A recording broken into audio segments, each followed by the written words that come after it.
Ang lalaking ito ay isang nangungunang shaman na kilala bilang hari ng biglaang kamatayan. Ngunit, sa edad na 18, siya ay isang batang nilalay ng lahat. Ngunit taglay niya ang pambihirang talento sa pagbibigay ng sumpa. Isang simpleng sayaw ng espada ang nagpaparusa sa bully sa eskwela. Sa pamamagitan ng pagbabagong ito ng kapalaran, naging isang shaman siya na kumikita para sa mga korporasyon. Sa mundong ito, hindi na mga bull ang shamans ang mga ito at may malinaw na ranggo. Ikatlong klase ng mga shamans ang nagsisilbi sa mga individual, nag-aalok lamang ng simpleng payo. Ang mga unang klase ng shamans ay nagsisilbi sa mga politiko, minsan pa nga ay nakikialam sa halalan, kaya't nakukuha nila ang kasikatan at kayamanan. Kapag ang mga korporasyong kanilang pinaglilingkuran ay nalugi o ang mga politiko ay bumaba sa kapangyarihan, sila rin ay nagkakaroon ng malubhang kapalaran. Ang taong nakakatugon sa mga pamantayang ito ay isang first-rate na shaman, si Chun Jisung. Ngayon ay dumating siya sa Yowido sakay ng helikopter. Maraming korporasyon ang nagtatag ng kanilang pundasyon dito. Dito, madaling kumita o mawala ng bilyon-bilyon. Dito umuunlad ang kultura ng mga shamans. Dito nagtitipon-tipon ng mga bituin sa mundo ng mangkukulam. Dito makikita ang mga mangkukulam sa bawat kalye. Dahil dyan, nararating ni Chun Jisung ang kanyang destinasyon. Dito siya nagtatrabaho. Naayos na ng kanyang katulong ang schedule. Nagpapalit si Chun Jisung ng damit. Binubuksan niya ang pinto. Nasa harap niya ang isang silid ritual. Mga handog na sakripisyo, mga kasangkapan sa ritual, at isang pangkat ng mga music hero ay handa na. Ang layunin ngayong beses ay pababain ang presyo ng stock ng kalabang kumpanya. Sa bawat 1% na pagbagsak ng stock, kumikita siya ng 1 bilyong won sa cash. Namangha si Jisung sa laki ng operasyong ito. Sino ang kinuha ng kalabang kumpanya? Agad na sagot ng katulong na ito ay isang Diyos na mabangis na may 50 taong karanasan. Sabi-sabi ang mga chismis na ang kamakailang pagbagsak ng merkado ay gawa niya. Tinitawa ni Jisung ito dahil mas humihina ang isang sagradong Diyos habang lumalayo siya sa kanyang aktibong saklaw. Ibig sabihin nito kaya niyang tuluyang mapigilan siya. Pagkatapos ay nagsimula na ang musika. Sumasayaw si Jisung sa ritmo. Pagkatapos ay pinaslang niya ang handog. Pinapawisan ng mga tauhan sa eksenang ito. Sinisindihan ni Jisung ang anteng-anteng. Habang bumababa ang tubig, natatapos ang ritual. Samantala, nagsisimula na ang merkado ng stocks. Lahat sa palitan ay nagkatinginan ng naguguluhan. Bumaba ang presyo ng stock sa negatibong 10%.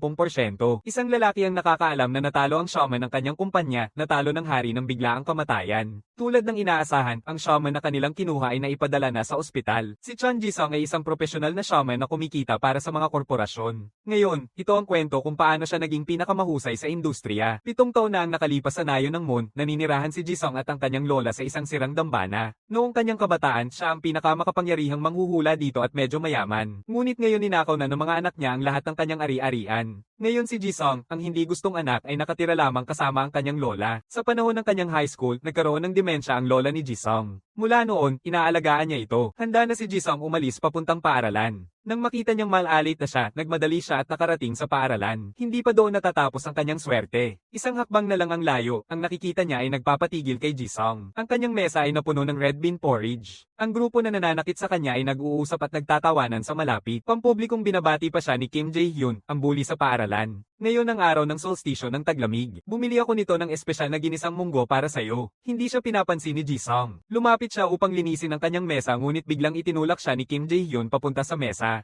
Sino ang nagsabi sa'yo na linisin yan? Ipapagwalang bahala mo ba ang kabaitan ng kaibigan mo? Tumingin si Jisung at nakatingin ng matalim kay Kim Jae-hyun. Napaatras siya. Upang mapanatili ang kanyang dangal, binabantaan niya si Jisung habang umaalis. Hindi pa rin siya pinapansin ni Jisung. Isinasara niya ang pinto at umaalis. Pagkatapos niyang umalis, nag-aalala ang grupo kung mapapalaya si Kim Jae-hyun. Pero tumatawa si Kim Jae-hyun. Subukan niya. Kahit papaano, pastor ang tatay ko. Malinaw na naririnig ni Jisung ang usapan sa klase. Ang galit ay nagpapakipot sa kanyang mga kamao. Hindi niya papayagang mapabayaan ito. May sarili siyang huling paraan. Unang pumunta si Jisung sa isang carinderia upang bumili ng dugo ng baboy. Pagkatapos ay piniprint niya ang larawan ni Kim Jae-hyun sa aklatan. Sa huli, umuwi na siya. Sa tingin ni Lola ay oras na ng pagkain. Sabi ni Jisung hindi pa ito oras. Mula sa lola, nalaman niya na dumaan na ang team na magruruba. Naghahanap si Jisung sa cabinet. Nakakita siya ng susi. Sabi niya sa lola na malapit na silang kumain. May dugo na longganisa ngayon. Dumating si Jisung sa pinto ng isang kwarto. Binubuksan niya ito gamit ang susi. Ito ang silid ritual na ginagamit noon ng lola. Nakita ni Jisung na nagsasagawa ng ritual ang lola noong siya ay bata pa. Kailangan ng isang sumpa ang 4 na elemento. Una ang target, pangalawa ang handog, pangatlo ang musika. Sa huli, ang mga kasangkapan sa ritual. Handa na ang mga paghahanda. Inilalagay niya ang kanyang posisyon. Ikaw ang nagdala nito sa iyong sarili. Iginigi niya ang kampana. Hinahampas niya ang taybak. Umabot na sa sukdulan ng musika. Una niyang sinaksak ang larawan. Pagkatapos ay pinutol niya ang dugo na sausage. Ang gulo sa loob ay umaabot sa labas. Agad na napapansin ni Manager Mi na may gumagawa ng ritual. Pinatutunayan ni Chae-Oh-gun na naririnig din niya ito. Ang nakalilito kay Manager Mi ay ang matandang babae dito ay nawalan ng katinoan at hindi maaaring magpataw ng sumpa ng kamatayan. Nangangamba siyang may iba pang nasa loob. Ang kanyang conclusion, isang matandang babae at ang kanyang apo lang ang nasa loob. Inuutusan ni Manager Mi si Chae-Oh-gun na magsiyasat ngayong gabi kung si Chen Jisung nga ang nagsasagawa ng ritual at ang kalagayan ng binibigyan ng sumpa. Pumayag si Chae-Oh-gun. Pagkatapos ay umalis siya. Hindi alam ni Jisung sa loob kung ano ang nangyayari. Samantala, nag-iigarilyo si Kim Jae-hyun nang walang pakialam sa rooftop. Bigla siyang nasunog ng abo. Nadudulas siya pabalik. Bumaba siya mula sa gusali. Noong gabing iyon, iniulat ni Chae-Oh-gun kay Manager Mi na si Chae-Oh-gun Jisung ang nagsasagawa ng ritual. Nagtataka si Manager Mi kung sino ang kanyang nilapastangan. Nalaman na ito ay isang kaklase na nambuli sa kanya. Tinanong ni Manager Mi ang kalagayan ng target. Ang sagot, nahulog siya mula sa isang gusali kaninang hapon na may parehong binti na nabali.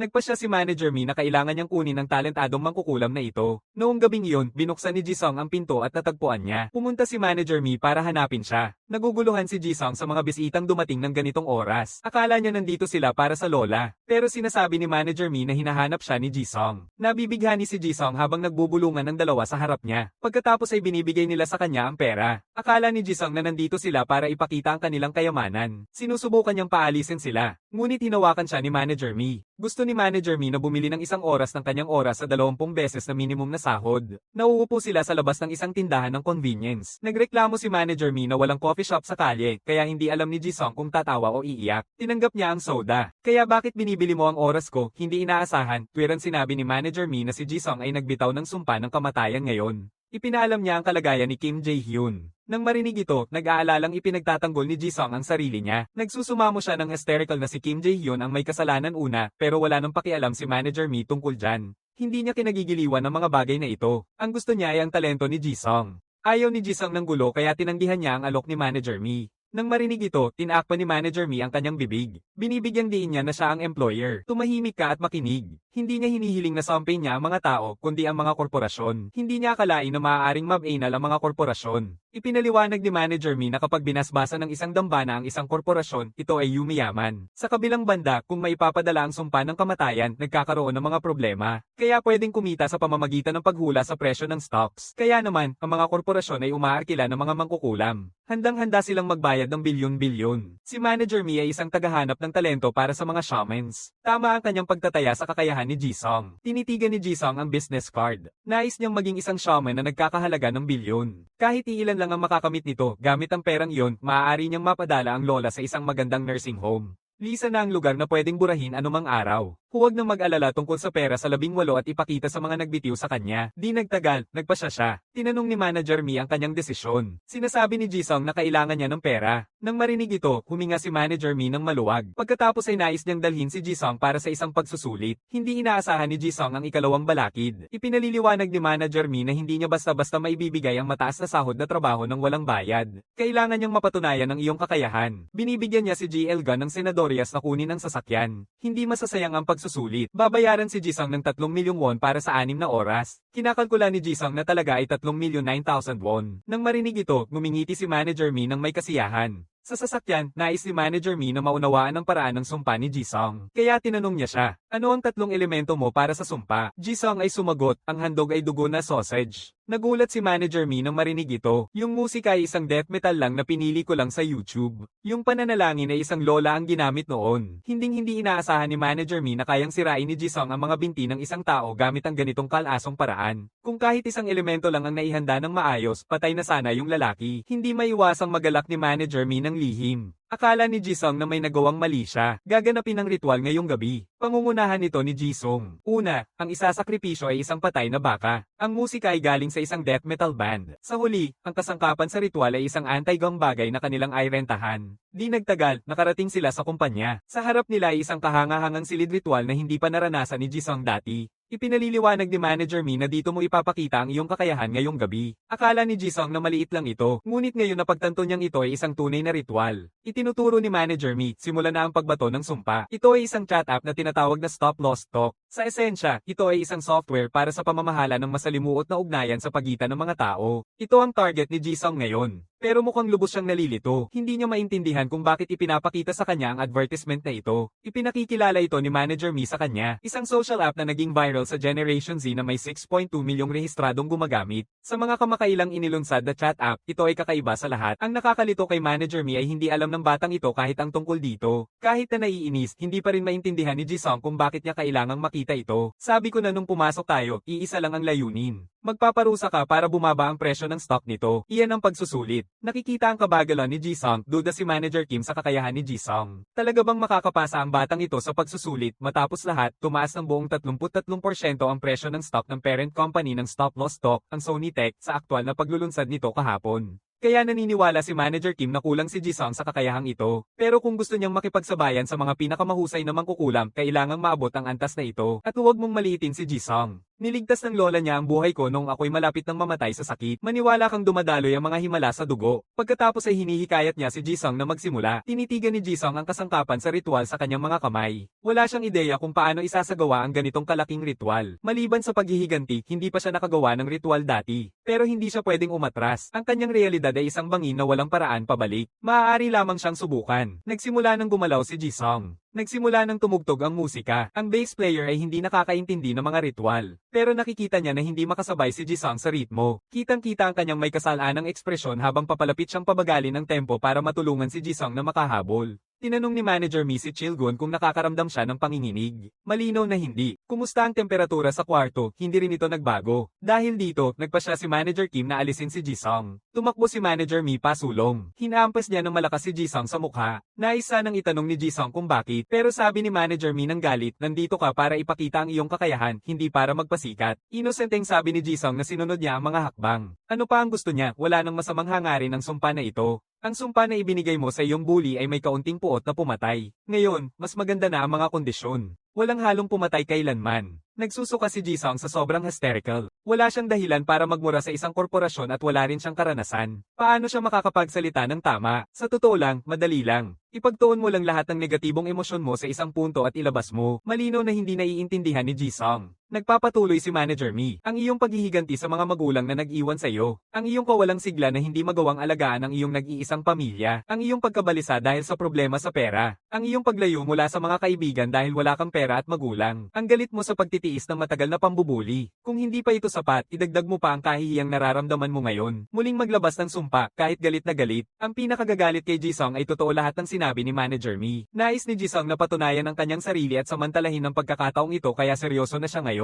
Una, dinudumihan niya ng dugo ang kahoy na tibak. Pagkatapos, hawak niya ang tibak ng baliktad. Nang makita ito, nagsignal si Manager Me na mag-umpisa muli. Sumusugod ang makapangyarihang musika. Ginamava ni Jisung ang sayaw ng espada sa ritmo. Sa pagkakataong ito, hindi lang siya nakikisabay, kundi mas mabilis pa sa tugtog hanggang sa maubos ang lahat ng lakas. Natatakot si Chilgun, bumababa ang temperatura sa kwarto. Pinapanood ni Manager Me ang anyo ni Jisung. Para siyang nakakakita ng anino ng lola niya. Sa susunod na sandali, napipigil siya. Isang itim na lotus ang namumukadkad mula sa dibdib ni Jisung. Tapos na ang ritual. Hindi mapigilan ni Manager Me ang pag-iyak. Naniniwala siya na tiyak na magiging pinakamalakas na mangkukulam si Jisung. Matapos makumpleto ang lahat, bumaba ang lakas ni Jisung. Nawawala ang kanyang malay. Bago siya tuluyang mahulog, naaalala niya si Lola. Pagkatapos ay bumagsak siya dahil sa anemia. Nakita ito ni Manager Me na agad na pumunta upang tingnan ang kalagayan ni Jisung. Sa huli, dinala si Jisung sa ospital. Samantala, sa isang gusali ng opisina sa isang lugar, isang lalaki ang nakaupo ng balisa sa kanyang computer. Sa kabila ng pagiging veterano sa kumpanya, kamakailan ay unti-unting naisantabi siya. Pakiramdam din niya ay hindi siya kabilang dahil sa mismong software. Binubuksan niya ang mga pribilehiyo ng administrator. Nag-aalinlangan siya kung buksan ng mga tala ng gumagamit. Kapag nabuksan na, masisira ang usapan tungkol sa stop loss. Ngunit hindi niya napapansin na may pinto na lumitaw sa kanyang likuran. Sa loob ng pinto ay isang maltong kamay. Dahan-dahang nilalapitan nito ang lalaki. Ito ang pumipili para sa kanya. Ito ang death curse technique ni Jisung. Masasamang multo na may palad, multo na may 8 braso. Nang makaalis na sa kanyang katinoan ang lalaki, nagawa na ang pinsala. Sa umaga, nagkakaroon pa rin si Jisung ng paggaling sa ospital. Inaalagaan siya ni Manager Me. Pagkatapos ay tinawagan niya ang boss ng kumpanya. Si Justin ito, ang CEO ng Gold Cross. Agad na nagreklamo si Justin na maaga pa siyang tinatawagan ni Manager Me. Pinagsabihan siya ni Manager Me. Hindi ibig sabihin na maaga tayo ay hindi kikita, di ba? Nang marinig ito, napataas ang tingin ni Justin.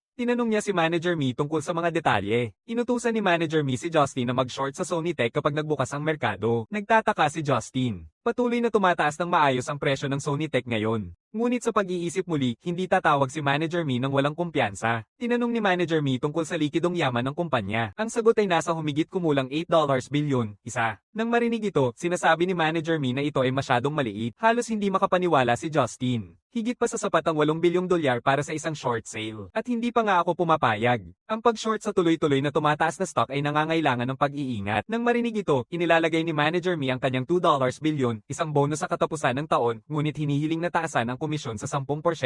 Iniisip ni Justin na nawala na ng isip ang babaeng sobrang obsessed sa pera. Siguro nakakita siya ng isang bituin kaya pumayag siya. Ngunit may isa pang paalala si Manager Mi kay Justin na huwag masyadong makipagtalik sa mga babae o mawawala ang kanyang yaman. Agad na itinulak ni Justin ang dalawang babae. Gusto na niyang kumita ngayon. Sa wakas ay nagising si Jisung makalipas ang 2.5 oras. Pagbukas niya ng mata, nakita niya si Manager Mi na nakasuot ng bathrobe. Nahiya siya nito. Mabilis niyang hiningi kay Manager Mi na magbihis na siya. Binabago ni Manager Mi ang paksa. Ngayon na ang oras ng pagbubukas ng merkado. Ito ang sandali kung kailan binabago ni Jisung ang kanyang kapalaran. Ngunit, hindi madali ang pagbabagong ito. Sa halip, may mapait na katahimikan. Tumaas ang presyo ng stock ng Sony Tech ng real time. Natatakot si Jisung na may mali na nangyari. Hindi bumababa ang presyo ng stock ng kumpanya. Tumaas ito. Sa sandaling ito, pumasok si Manager Kim at pinutol ito. Kung sakaling malugi ang kumpanya sa pagkakataong ito, magiging responsable ang team leader. Sigurado si Manager Mi na bababa ang stock, nanatili si Manager Kim na may pagdududa. Naiinis si Manager Mi. Kumita ako ng higit sa 10 bilyong won para sa kumpanya na may 82%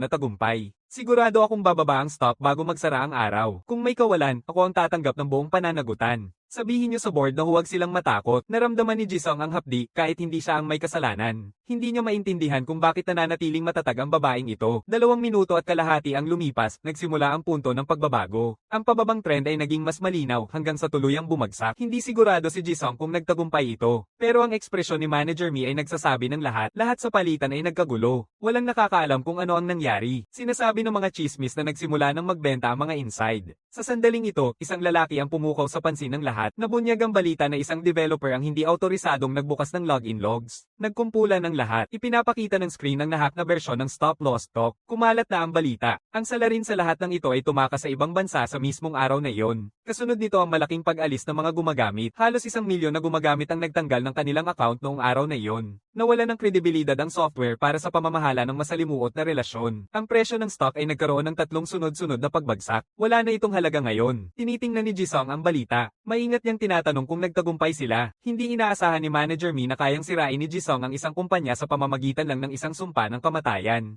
Sa totoo lang, hindi lang isang kumpanya kundi isang buong dibisyon. Hindi na ito maaaring tawaging kahindik-hindik. Malinaw na isang makinang nagpiprint ng pera ang batang ito. Malinaw na si Jisung ay pumasa sa hindi inaasahang resulta. Nagmumula ito ng isang hininga ng ginhawa si Jisung na opisyal ng naging isang Yui the Shaman. Sinasabihan ni Manager Mi si Jisung na tawagan na niya ang kanyang team leader mula ngayon. Madalas nilang magkikita. Susunod na ang oras para kunin ang mga gantimpala. Dala ni Manager Mi si Jisung para makilala si Justin sa kumpanya. Hindi pa nakapunta si Jisung sa ganitong karangyang lugar. Napapalingon lang siya sa katotohanan nang ipakilala siya ni Manager Mi kay Justin. Hindi inasahan ni Justin na isang bata lang ang inupahang shaman. Sa tingin ni Jisung na hindi siya tatanggapin dahil sa kanyang edad, ngunit hindi ito alintana ni Justin. Ibinibigay niya kay Jisung ang kanyang business card. Sinasabi niyang may mataas siyang inaasahan. Sa huli, walang tatanggi sa isang makinang magpiprint ng pera. Sabi ni Manager Mi kay Justin na diretso na sa punto. Pumapalakpak siya. Isang kahon ng pera ang inihahain kay Jisung. Ang kabuuang halaga ay higit sa 500 milyon won. Hindi makapaniwala si Jisung. Ito pala ang bayad sa ritual niya. Nalilito si Jisung. Hindi pa ba nailipat ang bayad sa ritual? Ipinaliwanag ni Manager Mi na iyon ay para lamang sa oras na sweldo.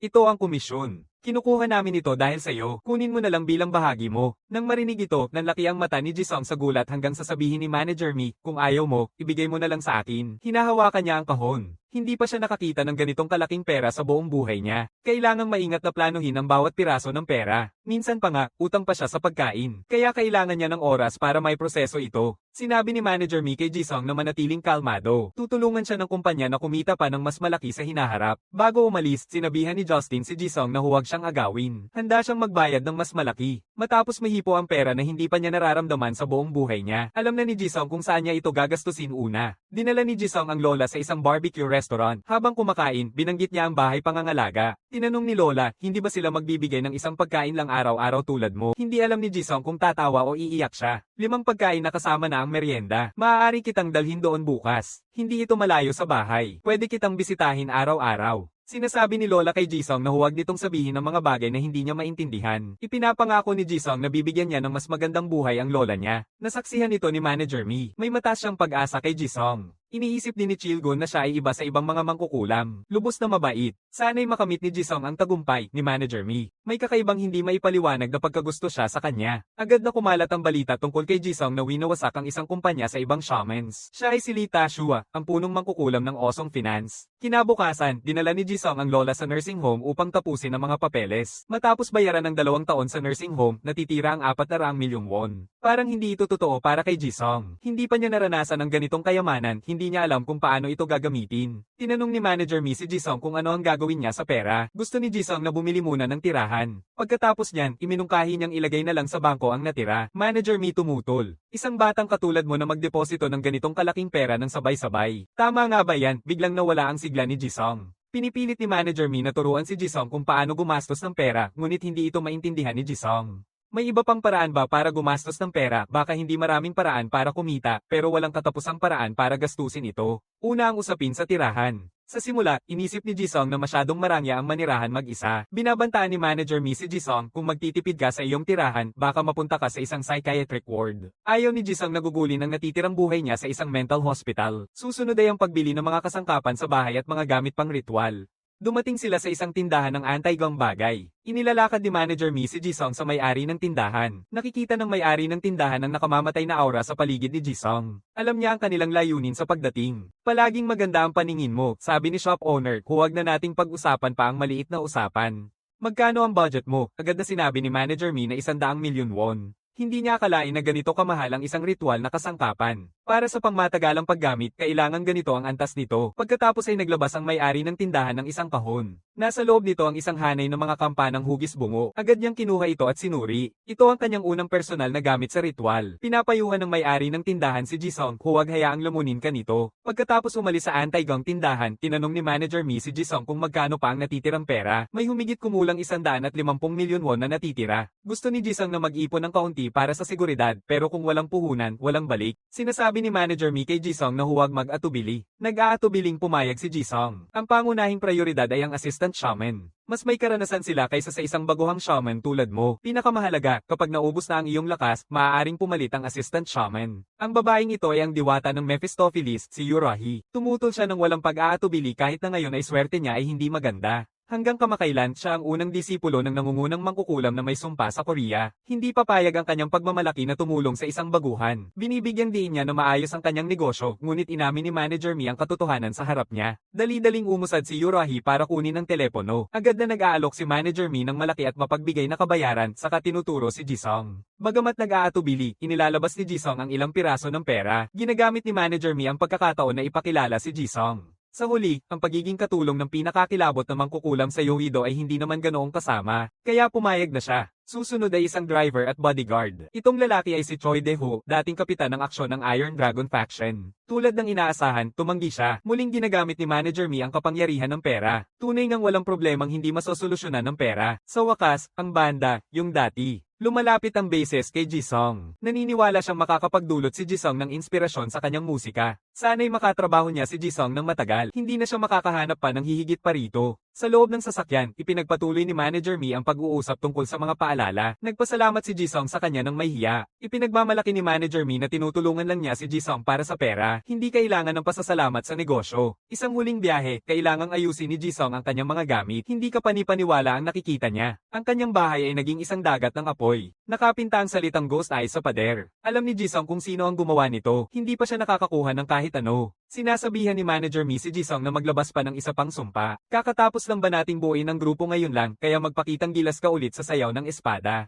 Dahil luma na ang gusali, halos buong nasunog na ito. Humihingi ng paumanhin ng mga bumbero tungkol dito. Hindi na kayang tiisin ni Jisung ito. Tatapusin na niya ito once and for all. Dumating ang kanyang koponan sa lugar makalipas ang 2 minuto at kalahati. Maikling ipinaliwanag ni Manager Mi ang sitwasyon. Hindi pa sapat ang pang-aapi sa paaralan. Pumunta pa sila at sinunog ang bahay ni Jisung. Lahat ay nais siyang alalayan, ngunit hindi alam kung paano. Nakatingin si Jisung sa ritual na gamit sa kanyang mga kamay. Pagkatapos ng sandali, sinasabi niya sa sino mang hindi kayang tiisin ito na umalis. Ang motto ni Diho ay bayaran mo lang ako. Naniniwala si Rahi na humihingi sila ng kamatayan. Sabi ng basis na gagawin niya ang isang nakamamatay na himig. Handa na ang lahat. Ito ang unang ganap na paghahanda ni Jisung para sa ritual. Nagsisimula ng mag-ukol ng dasal ang katulong na shaman. Pagkatapos bumaba ang huling salita, sinimula ni Jisung ang sayaw ng espada. Ang tunog ng kumakalansing na kampana ay umaalingaw-ngaw. Lalong tumitindi ang kabuuan hanggang sa magbunga ito ng isang sumpa ng kamatayan. Samantala, nakikipagsabayan si Kim Jae-hyun sa karera sa kalsada kasama ang kanyang mga kasama. Nag-aalala ang lalaking blonde na ang pagsusunog ng bahay ay magdudulot ng mas malalaking problema, ngunit walang pakialam si Kim Jae-hyun. Walang politiko na hindi kilala ng tatay ko. Talagang nag-aalala yung blonde na baka muling maparusahan si Kim Jae-hyun. Kim Jae-hyun ang sabi ng walang pakialam, kung may masira pa, papatayin ko si Jiyeon Jisung. May isang truck driver na malapit ang nagrereklamo tungkol sa mga batang nagre-racing sa kalye. Bigla niyang nadiskubre na may isang pigyera na lumitaw sa harap ng kanyang truck. Nang malinaw niyang makita, siya ay nagpanik. Hindi tao ang nasa unahan kundi isang multo na may mga mata na parang walang laman. Natakot siya kaya napaatras ang manibela para makalayo. Biglang bumaliktad ang truck diretsong papunta sa grupo ni Kim Jae-hyun. Matapos ang malakas na banggaan, magulo ang eksena. Hindi alam ni Kim Jae-hyun kung ano ang nangyari. Nakabao na ang kanyang binti sa ilalim ng sasakyan. Nais niyang tawagan ang kanyang mga kasama para humingi ng tulong.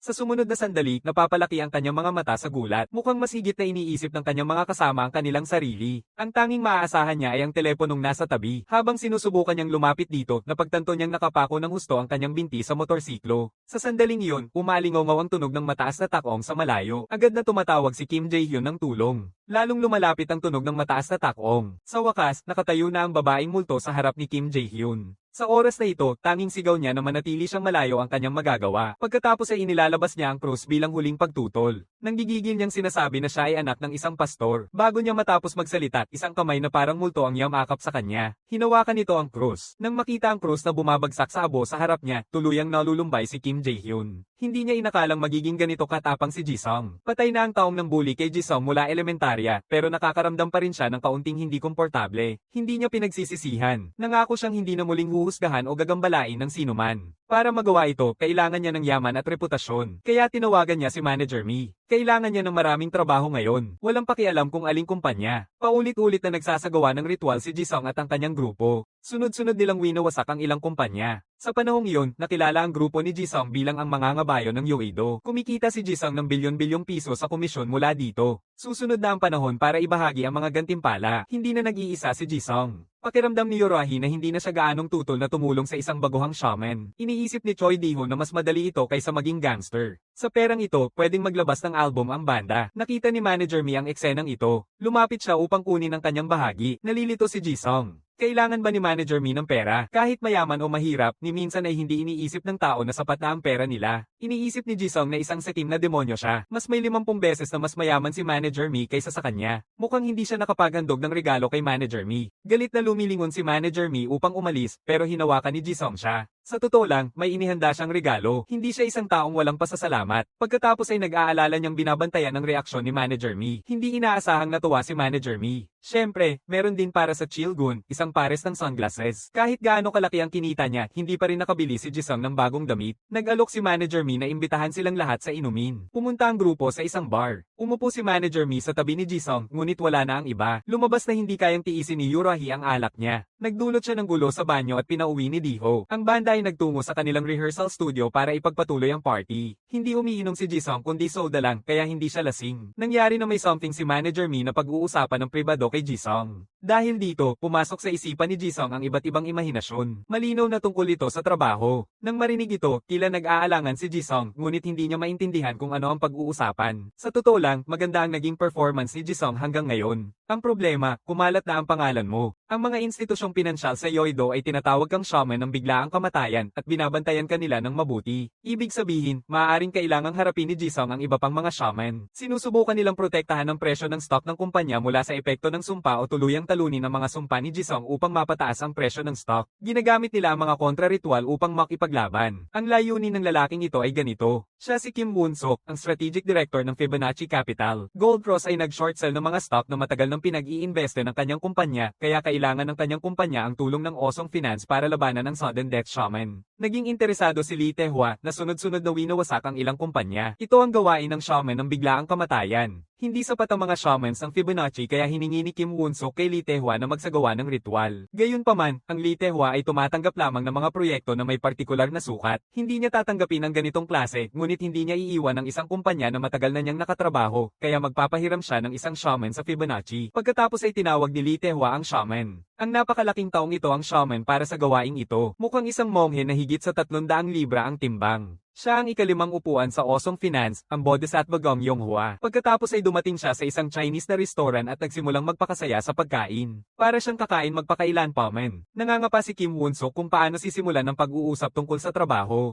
Tinuturo siya ng assistant na huwag istorbohin ang pagkain ng Buddha. Para makamit ang kabutihan, kailangan niyang tanggapin ng may pag-aatubili. 2 oras at kalahati ang lumipas, sa wakas natapos na kumain si Gong Yonghua. Hindi inaasahan ni Kim Won-suk na gugugulin niya ang 10 milyon won sa isang pagkain bago pa man magsimula ang trabaho. Lubos nang nasiyahan ng monghe sa harap niya. Pagkatapos ay bumubulong siya sa kanyang katulong, sinasabi nitong maaari na nilang pag-usapan ang trabaho ngayon. Nasisiyahan si Kim Won-suk. Mabilis niyang inilabas ang kanyang mga tala. Naiintindihan nila na mag-e-expire ang short position ng Gold Cross ngayong Biyernes, kaya malamang na magpapalabas sila ng sumpa sa pagitan ng ngayon at Huwebes ng gabi. Magsisimula na ngayong gabi ang Buddha sa mga ritual. Paulit-ulit na nagpapasalamat si Kim Won-suk sa kanya. May isa pang kondisyon. Sa panahon ng ritual, kailangang tuloy-tuloy ang pagbibigay ng pagkain tulad ng ngayon. Ibig sabihin, kailangan ng ritual ng 3 magkasunod na araw ng pagkain. Kung walang kondisyong ito, hindi maaaring ipagpatuloy ang ritual. Sa huli, iminungkahi ng katulong na hanapin si Jisung. Gusto ng Buddha na makipagkita sa kanya bago isagawa ang ritual. Samantala, nakaupo si Jisung sa sasakyan. Nakakalendar ang kanyang ritual sa Huwebes, kaya't sinabihan ni Manager Mi si Jisung na alagaan ang sarili niya. Nakita ang kanyang nag-aalalang ekspresyon, agad na tinanong ni Manager Mi kung ano ang problema. Sa totoo lang, kinakabahan si Jisung, unang beses niyang humarap sa isang mangkukulam. Natatakot siyang matalo.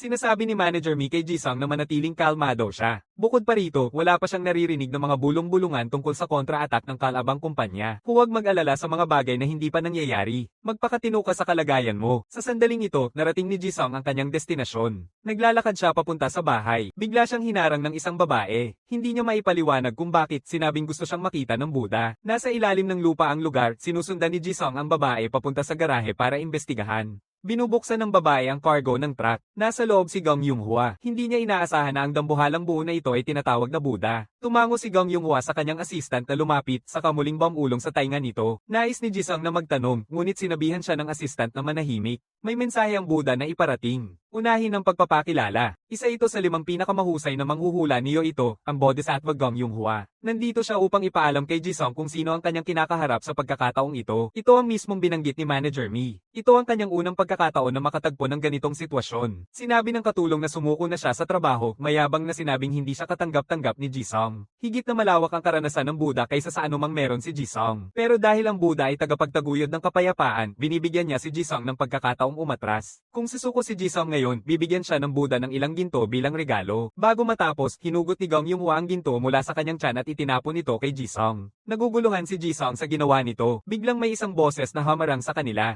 Si Manager Mi na dumating dahil nag-aalala siya. Tinanong niya si Jisung kung bakit nakikinig siya sa pig squeal. Sa pananaw niya, natatakot si Gong Yonghua sa bagitong si Jisung. Ito ang dahilan kung bakit galit na tumayo si Gong Yonghua at nagbanta na papatikin niya si Jisung sa salot na paglipat. Diretsong sinabi niya na si Jisung ay isang parasitiko na kumakain sa sakit ng iba. Sandaling napuno si Jisung ng pagdududa sa sarili. Hindi niya naisip na ang kanyang mga ritual ay nagdudulot ng paghihirap sa mga karaniwang tao. Bigla ang tumawa si Manager Mi. Mukhang hindi maintindihan ni Gong Yonghua kung ano ang nakakatawa sa babaeng ito. Sinasabi mong Buddha ka, pero ginagamit mo lang ang mga ritual para pataasin ang presyo ng mga walang kwentang kumpanya para makahikayat ng mga retail investors. Ang Gold Cross ay nagpapababa ng presyo ng mga kumpanyang walang tunay na halaga. Alin ang mas madilim ay halata. Naging walang salita si Gong Yonghua. Sinasabihan ni Manager Mi si Chan Jisung na magpakatatag siya. Gusto niyang ipakita sa baboy na ito kung sino talaga ang paborito ng mga Diyos. Sa huli, nabigo silang makamit ang kanilang layunin at tanging paghahanda na lang ang natitira upang umalis ng may hinanakit. Bago umalis, nangakong gagawin ni Gong Yonghua na maranasan ni Chan Jisung ang pakiramdam ng pagiging iniwan. Ilalagay niya ang lahat sa ritual na ito. Gagamitin pa niya ang parehong pamantayan mula noong kabataan niya. Sa kabila, paalala ni Manager Mi kay Chan Jisung tungkol sa mga paalala sa kaligtasan, ngunit tila nag-iisip ng malalim si Chan Jisung. Inakala ni Manager Mi na nag-aalala lang siya, ngunit hindi ito ang sagot na hinahanap ni Chan Jisung. Hindi siya nagmamalasakit sa puna ng iba. Ang bagay na sinabi ni Gong Yonghua bago umalis tungkol sa pag-abandona ay labis na nakakaalarma sa kanya dahil dati na siyang nakaranas ng trauma at hindi niya matitiis ang pagtataksil. Madalas mag-away ang mga magulang niya noong bata pa siya. Minsan ding nananakit ng asawa ang kanyang ama. Sa huli, iniwan pa niya siya. Kaya't sobra ang pagiging sensitibo ni Chan Ji-sung sa usapin ng abandonment. Ipinapangako ni Manager Mi na hindi siya kailanman magtatraidor kay Chan Ji-sung dahil siya ang pinakamahalagang asset na natagpuan niya. Muling binubuo niya ang kanyang espiritu. Ngayon, kailangan niyang malaman ang mga pangunahing kaalaman sa pakikipaglaban sa ibang mga shaman. Ang pangunahing prioridad ay ang pagbubuo ng koponan. Upang harapin ang kalabang shaman, pinagsasama-sama ni Chan Ji-sung ang kanyang koponan. Nagsimula ng pangunahan ni Manager Mi ang pagpupulong. Una, ang atake at depensa ay pangunahing labanan ng kapangyarihang mahika sa pagitan ng dalawang panig. Ito ay isang buong labanan na walang pinoprotektahan hanggang sa ganap na makuha ng isang panig ang kalamangan. Parehong naglalaban ang mga shamans ng buong puso, kaya mahalaga ito para kay Chan Ji-sung. Hininga ni Yurahi na swerte-swerte ni Chan Ji-sung na humarap agad sa kalabang shaman matapos pumasok sa propesyon. Hindi pa alam ni Chan Ji-sung kung gaano kalala ito. Sa karamihan ng kaso, mapipilitan ng natalong shaman na magretiro dahil magdudulot ang pagkatalo ng matinding sugat sa loob o mapipilitan nilang putulin ang koneksyon nila sa mga espiritu. Si Yurahi ay nagulat na hindi pa alam ni Chan Ji-sung ito. Bagamat lumagpas na si Gong Yonghwa sa kanyang rurok, nakalipas lang ang 10 taon. Ang kinakaharap ni Chan Ji-sung ngayon ay isang dating nangungunang shaman. Hindi niya inasahan na magiging ganoon kasikat ang kalaban niya. Biglang lumipad ang takip ng ballpen at pinutol ang dalawa. Sa pag-iisip muli, kung hindi kumpiyansa si Manager Mi, hindi niya papayag ang makilahok si Chan Ji-sung. Kailangan harapin ni Chan Ji-sung ang ganitong sitwasyon sooner or later. Kaya sa kahit anong paraan, huwag sabihin ng mga bagay na makasisira sa kanyang tiwala sa sarili. Itinaas ni Choi Dae-ho ang kanyang tanong, ibig bang sabihin nito na mas malakas na manghuhula si Chan Ji-sung o may plano bang makakatulong upang matiyak ang panalo? Sa totoo lang, lahat sila ay nalilimutan na mas malakas si Chan Ji-sung kaysa sa inaakala. May perpektong estratehiya na si Manager Mi. Si Gong Yonghwa ay tiyak na magtatayo ng mga depensibong kuta. Halos walang silbi ang mga pag-atake mula sa lahat ng direksyon laban sa kanya. Gayunpaman, sa madaling salita, nilalibing niya ang kanyang sarili. Mabilis na dumating ang gabi ng Huwebes. Tapos na ang mga paghahanda sa panig ni Gong Yonghwa. Siya mismo ay nakalublab na ngayon sa isang paliguan. Ito ay isang malaking handaan at halos tamang-tama na ang oras. Agad na sumigaw si Gong Yonghwa na simula na ang ritual. Lahat ay nagsimula na sa kanilang mga gawain. Ang munghing nagmamadaling kumain ng hilaw na karne ay nagsisimulang maglabas ng gintong espiritual na enerhiya. Sa wakas, nagiging isang malaking spirito sa itaas ng gusali ng kumpanya. Pagkatapos ay sumabog ito ng may malakas na ugong. Ito ang depensa ni Gong Yonghwa, ang nakangiting Buddha. Sinasabing ito ay isang inkarnasyon ni Maitreya Buddha. May malaking tiyan siya at isang masiglang ngiti sa mukha, palaging may dalang malaking bag na tela. Nagbibigay siya ng pagkain sa mga nagugutom. Matutulungan niya ang iba gamit ang kanyang pambihirang pangitain kaya siya ay sinasamba bilang isang Diyos sa maraming bansa. Siya ay nagsisilbing simbolo ng kabutihan, swerte, at kayamanan. Nakikita rin ito ni Manager Mi mula sa malayo. Bagamat isang mabait na Diyos ang kanilang kalaban, maaaring hindi mabuti ang shaman na tumatawag sa kanya. Habang nagsasalita siya, nagsimula ng kumilos ang nakangiting Buddha sa kanilang harapan. Agad na naunawaan ni Manager Mi ang layunin. Tulad ng inaasahan, nabubuo ang isang proteksyon na harang sa itaas ng gusali ng kumpanya. Nitong napapailing si Manager Mi na para silang mga kontrabida na nagsusumamo ng masasamang Diyos. Ngayon, handa na ang ritual, naghihintay na lang sa utos ng manager. Agad na nag-utos si Manager Mi, simulan na. Halos kasabay nito, nagsimula na mag-chant si Chan Ji-sung at ang support shaman ng mga oras ayon. Nagsisimula na rin ang musika. Biglang lumitaw ang maraming mga pintuan sa langit. Tinitingnan ni Manager Han ang tagpo mula sa malayo. Dahan-daang bumubukas ang mga pintuan. Ito ang teknik ng sumpa ng kamatayan, mga gutom na multo mula sa impyerno. Mabilis nilang nilalabanan ng Laughing Buddha. Ngunit, pinutol ng Laughing Buddha ang mga ito ng isang suntok lang. Agad na naging abo ang isang grupo ng mga gutom na multo. Nang makita ito, agad na nagbago ang anyo ng mga gutom na multo. Muling naging halata ang agwat sa lakas. Hindi kailangang umiwas sa laban. Sa susunod na segundo, magpapalipad ang Laughing Buddha ng isang kamay na puno ng pinong kanin. Biglang tumusok ito sa mga gutom na multo na umaatake. Patuloy ang mga atake mula sa likod. Nakikita ito, humarap si Laughing Buddha at nilalabanan ng mga atake gamit ang kanyang bag na tela. Mukhang nasa unahan si Gong Yonghwa sa ngayon. Nasa bingit na ng pagkatalo si Chan Ji-sung. Mas matibay ang depensa ng nakangiting Buddha kaysa sa inaasahan. Ang mga gutom na multo ay nilulunok ng napakabilis. Agad na sinabihan ni Manager Mi si Chugon na tumawag. Kailangan niyang malaman kung gaano kalayo ang natitira. Agad na tumawag si Chugon. Ang sagot na nakuha niya ay 16 na talampakan na natitira. Sa palagay ni Manager Mi, masyadong mabagal pa rin ito at sinabihan si Chan Ji-sung na kumilos ng mas mabilis. Subukan mong umatake kapag bumaba ang bantay ng kalaban. Naniniwala si Manager Mi na kaya ni Chan Ji-sung gawin ito dahil sa kanyang kakayahan. Sa kabila, halos na niyang Maple AS ang lahat ng gutom na multo, kaya naisip ni Gong Yonghwa na ang biglaang mamatay na shaman ay isang sobra-sobrang haka-haka lamang. Sa kasalukuyang sitwasyon, hindi maaaring makalaban ni Shan Ji-song siya. Hanggat magtatagumpay ang ritual na ito, mababawi niya ang kanyang posisyon. Ipinapakita ni Manager Han ang isang ekspresyon ng paghanga. Ngayon ay handa na siyang pataasin pa ang antas. Bagamat na ipagtanggol ni Gong Yonghwa ang unang alon ng mga atake, hindi niya ipapabaya ang kanyang pagbabantay. Biglang nagbago ng husto ang kanyang ekspresyon. Tumingin siya sa langit. Sa likod ng nakangiting Buddha, isang napakalaking pinto ang biglang lumitaw. Sa panig ni Shan Ji-song, sa wakas natapos niya ang 66 na talam at hindi siya nahulog. Sa puntong ito, bahagyang humingiti si Manager Mi. Ngayon ay magbabago na ang takbo ng bagay. Ito ang death curse technique ni Chen Ji-song, ang Guillotine General. Hindi makapaniwala si Gong Yonghwa na makukumpleto ni Chen Ji-song ang dalawang ritual sa ganitong maikling panahon. Eksakto ito ang plano ni Manager Mi. Sa totoo lang, hindi lang si Chen Ji-song ang nakatapos ng dalawang ritual. Sa halip, dalawang ritual ang isinagawa mula pa noong simula. Ang mga gutom na multo ng suporta na shaman sa impyerno ay sadyang panakot lamang. Ang nagtitiyak ng tagumpay ay ang sumpa ng kamatayan ni Chen Ji-song. Sa totoo lang, noong una, hindi pa alam ni Chen Ji-song kung ano ang dalawang espada na ito. Sila ay kumakatawan sa Blade Mountain Hell. Dahil sobrang haba ng mga blades, halos walang shamans ang sumusubok sa hamong ito. Pero walang gantimpala kung walang panganib. Kung ikukumpara sa karaniwang mga blades, ang ganitong uri ay maaaring palakihin ang espiritual na lakas ni Chen Ji-song nang hindi bababa sa 2 hanggang 3 beses. Sa una, tumanggi si Chen Ji-song dahil ito ay imposibleng mangyari. Ngunit hinawakan siya ni Manager Mi. Lagi niyang pinagkakatiwalaan ang kanyang sariling paghuhusga. Tunay na natapos ni Chen Ji-song ang buong proseso, kaya niyang tawagin ang isang Diyos upang maghatid sa kanya sa tagumpay.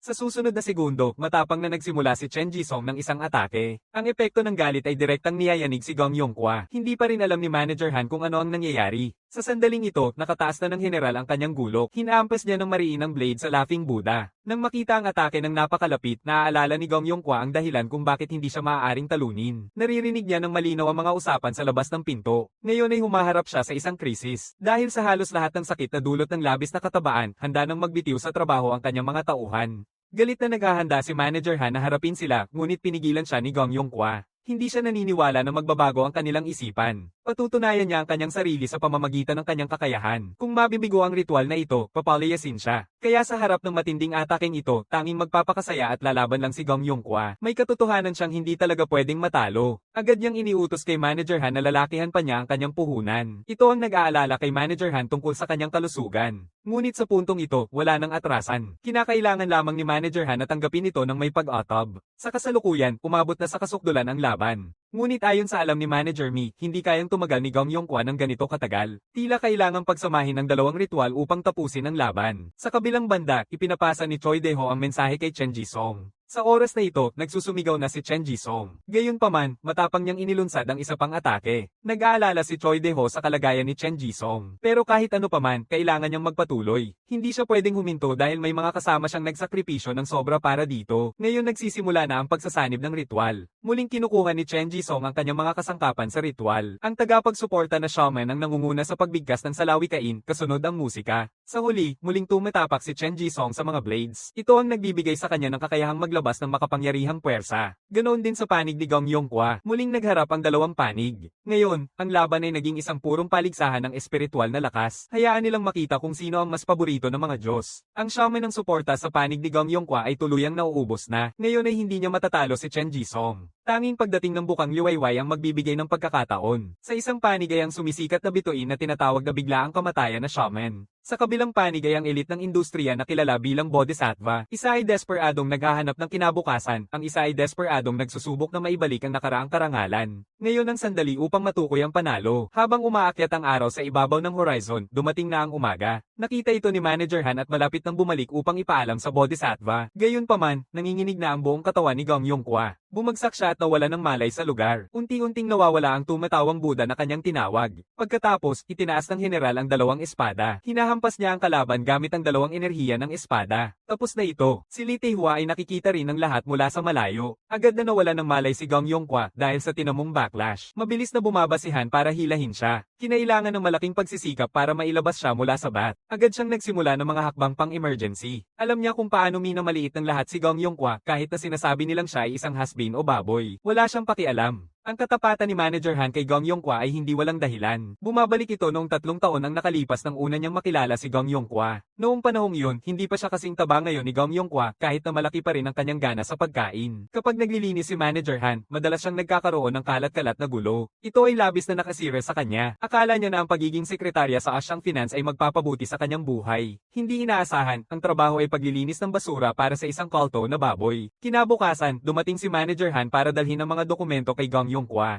Hiningi ni Gong Yongkwa ang pangalan ni Manager Han at tinanong kung alam niya na may sakit sa kanyang pamilya pero paano niya malalaman kung sobrang abala siya sa trabaho. Sabi ni Gong Yongkwa kay Manager Han na dalhin niya ang kanyang miyembro ng pamilya para magpa-check up. Tiningnan lang ni Manager Han na medyo nakakatawa ito. Gayunpaman, sa huli ay nagdadalawang isip siya. Tinawagan niya ang kanyang ina. Sa kasamaang palad, may pancreatic cancer ang kanyang ina. Sa kabutihang palad, natuklasan ito ng maaga at maaari pa itong gamutin. Sasabihin ni Manager Han sa kanyang ina na huwag mag-alala tungkol sa pera. Aasikasuhin niya ang lahat. Gayunpaman, tumanggi ang kanyang ina na magpagamot. Ayaw niyang sirain ang kanyang nag-iisang pamilya ang kanyang buhay dahil sa kanya. Pakiramdam niya ay sapat na ang kanyang buhay. Matanda na si Manager Han ngayon. Sa buong buhay niya, palaging pinapakinggan ng kanyang ina ang kanyang mga hiling, pero sa pagkakataong ito, siya na ang gumawa ng sariling desisyon. Sa sandaling ito, nararamdaman ni Manager Han ang isang malalim na pakiramdam ng kawalang magawa. Mga salita ni Gong Yongkwa ay parang sinag ng liwanag sa kanyang buhay. Sasagutin niya ang lahat ng gastusin sa ospital at papayagan si Manager Han na magpahinga hanggang gumaling ang kanyang ina. Nais ni Manager Han na itanong kung bakit, pero sinasabi lang ni Gong Yongkwa na marahil ang pagtulong sa mga nasa paligid niya ang makapagbibigay sa kanya ng kasiyahan sa kanyang walang hanggang gutom. Kaya sana ay huwag siyang magalit sa tulong mula sa isang makasariling cult pig. Kaya ngayon ay desperadong nagsasagawa siya ng mga hakbang pang-emergency. Nakita na walang tugon si Gong Yongkwa, mahina na lang niyang pinapadama sa kanya ang pagpatong. Hindi niya maintindihan kung bakit hindi may liligtas ni Gong Yongkwa ang sarili niya at bakit siya mamamatay ng ganito kahirap. Hindi niya matanggap ito. Sa sandaling ito, sa wakas ay tumugon si Gong Yongkwa. Lahat ay ayos na. Ngayon na ang oras para sa huling yugto. Lumapit si Manager Mi upang balutan ang mga sugat ni Chen Jisung. Sa tingin ni Chen Jisung, ayos na ang paglalagay lang ng ointment. Alam ni Manager Mi na ginawa niya ang kanyang makakaya. Magaling ang ginawa ni Chen Jisung sa pagkakataong ito. Ito ang gustong marinig ni Chen Jisung. Pero may isa pang bagay. Dahil nanalo si Chen Jisung sa isang kontra-ritual ngayong pagkakataon, magiging isang star shaman siya. Mukhang alam ni Manager Mi ang iniisip ni Chen Jisung at sinabihan siyang huwag masyadong magyabang. Tahimik na ipinagtanggol ni Chen Jisung na wala siyang iniisip na kahit ano. Sa totoo lang, ang ibig sabihin ni Manager Mi ay may mga tagahanga at mga naninira na si Chen Jisung ngayon. Dahil natalo niya ang dating top 5 na kasapi ng Asian Finance, maraming institusyong pampinansyal ang lalapit sa kanya. Ito ang mga tagahanga. Sa kabilang banda, ang mga institusyong pinansyal na malapit na konektado sa Asian Finance at mga manghuhula na natatakot mawalan ng trabaho ang mga haters. Masaya si Chen Jisung na susuportahan siya ng mga tao. Sa tingin niya, maganda ito. Bago pa man siya makapagsalita, pinukpok ni Manager Mi ang noo niya dahil minsan mas nakakatakot ang mga tagahanga kaysa sa mga haters. Asahan, kapansin-pansin ang epekto ng ritual ni Chen Jisung sa pagkakataong ito. Mahirap hindi mapansin. Ang lalaki sa harap nila ay si Ma Yong-sung, ang CEO ng Hone Investment, at ang lalaki sa kanyang tabi ay si Salgot, ang shaman ng Hone. May dahilan kung bakit sobrang nakakuha ng pansin si Chen Jisung ngayong pagkakataon. Sa kasaysayan ng Yowido, ang nag-iisang shaman na nakatalo sa isang top-tier na shaman noong panahong baguhan ay si Lee Taekwa. Kung magagawa nilang makuha si Chen Jisung, mapapamahalaan nila ang lahat ng negosyo ng mga sampang shaman sa Yowido. Agad nitong pinupukaw ang interes ni Ma Yong-sung sa kahit anong paraan na kailangan. Kailangan niyang kunin si Chen Jisung. Sa sandaling ito, nag-eehersisyo si Chen Jisung kasama si Manager Mi sa gym. Ito ay labis na nagpapagod sa kanya. Mukhang relax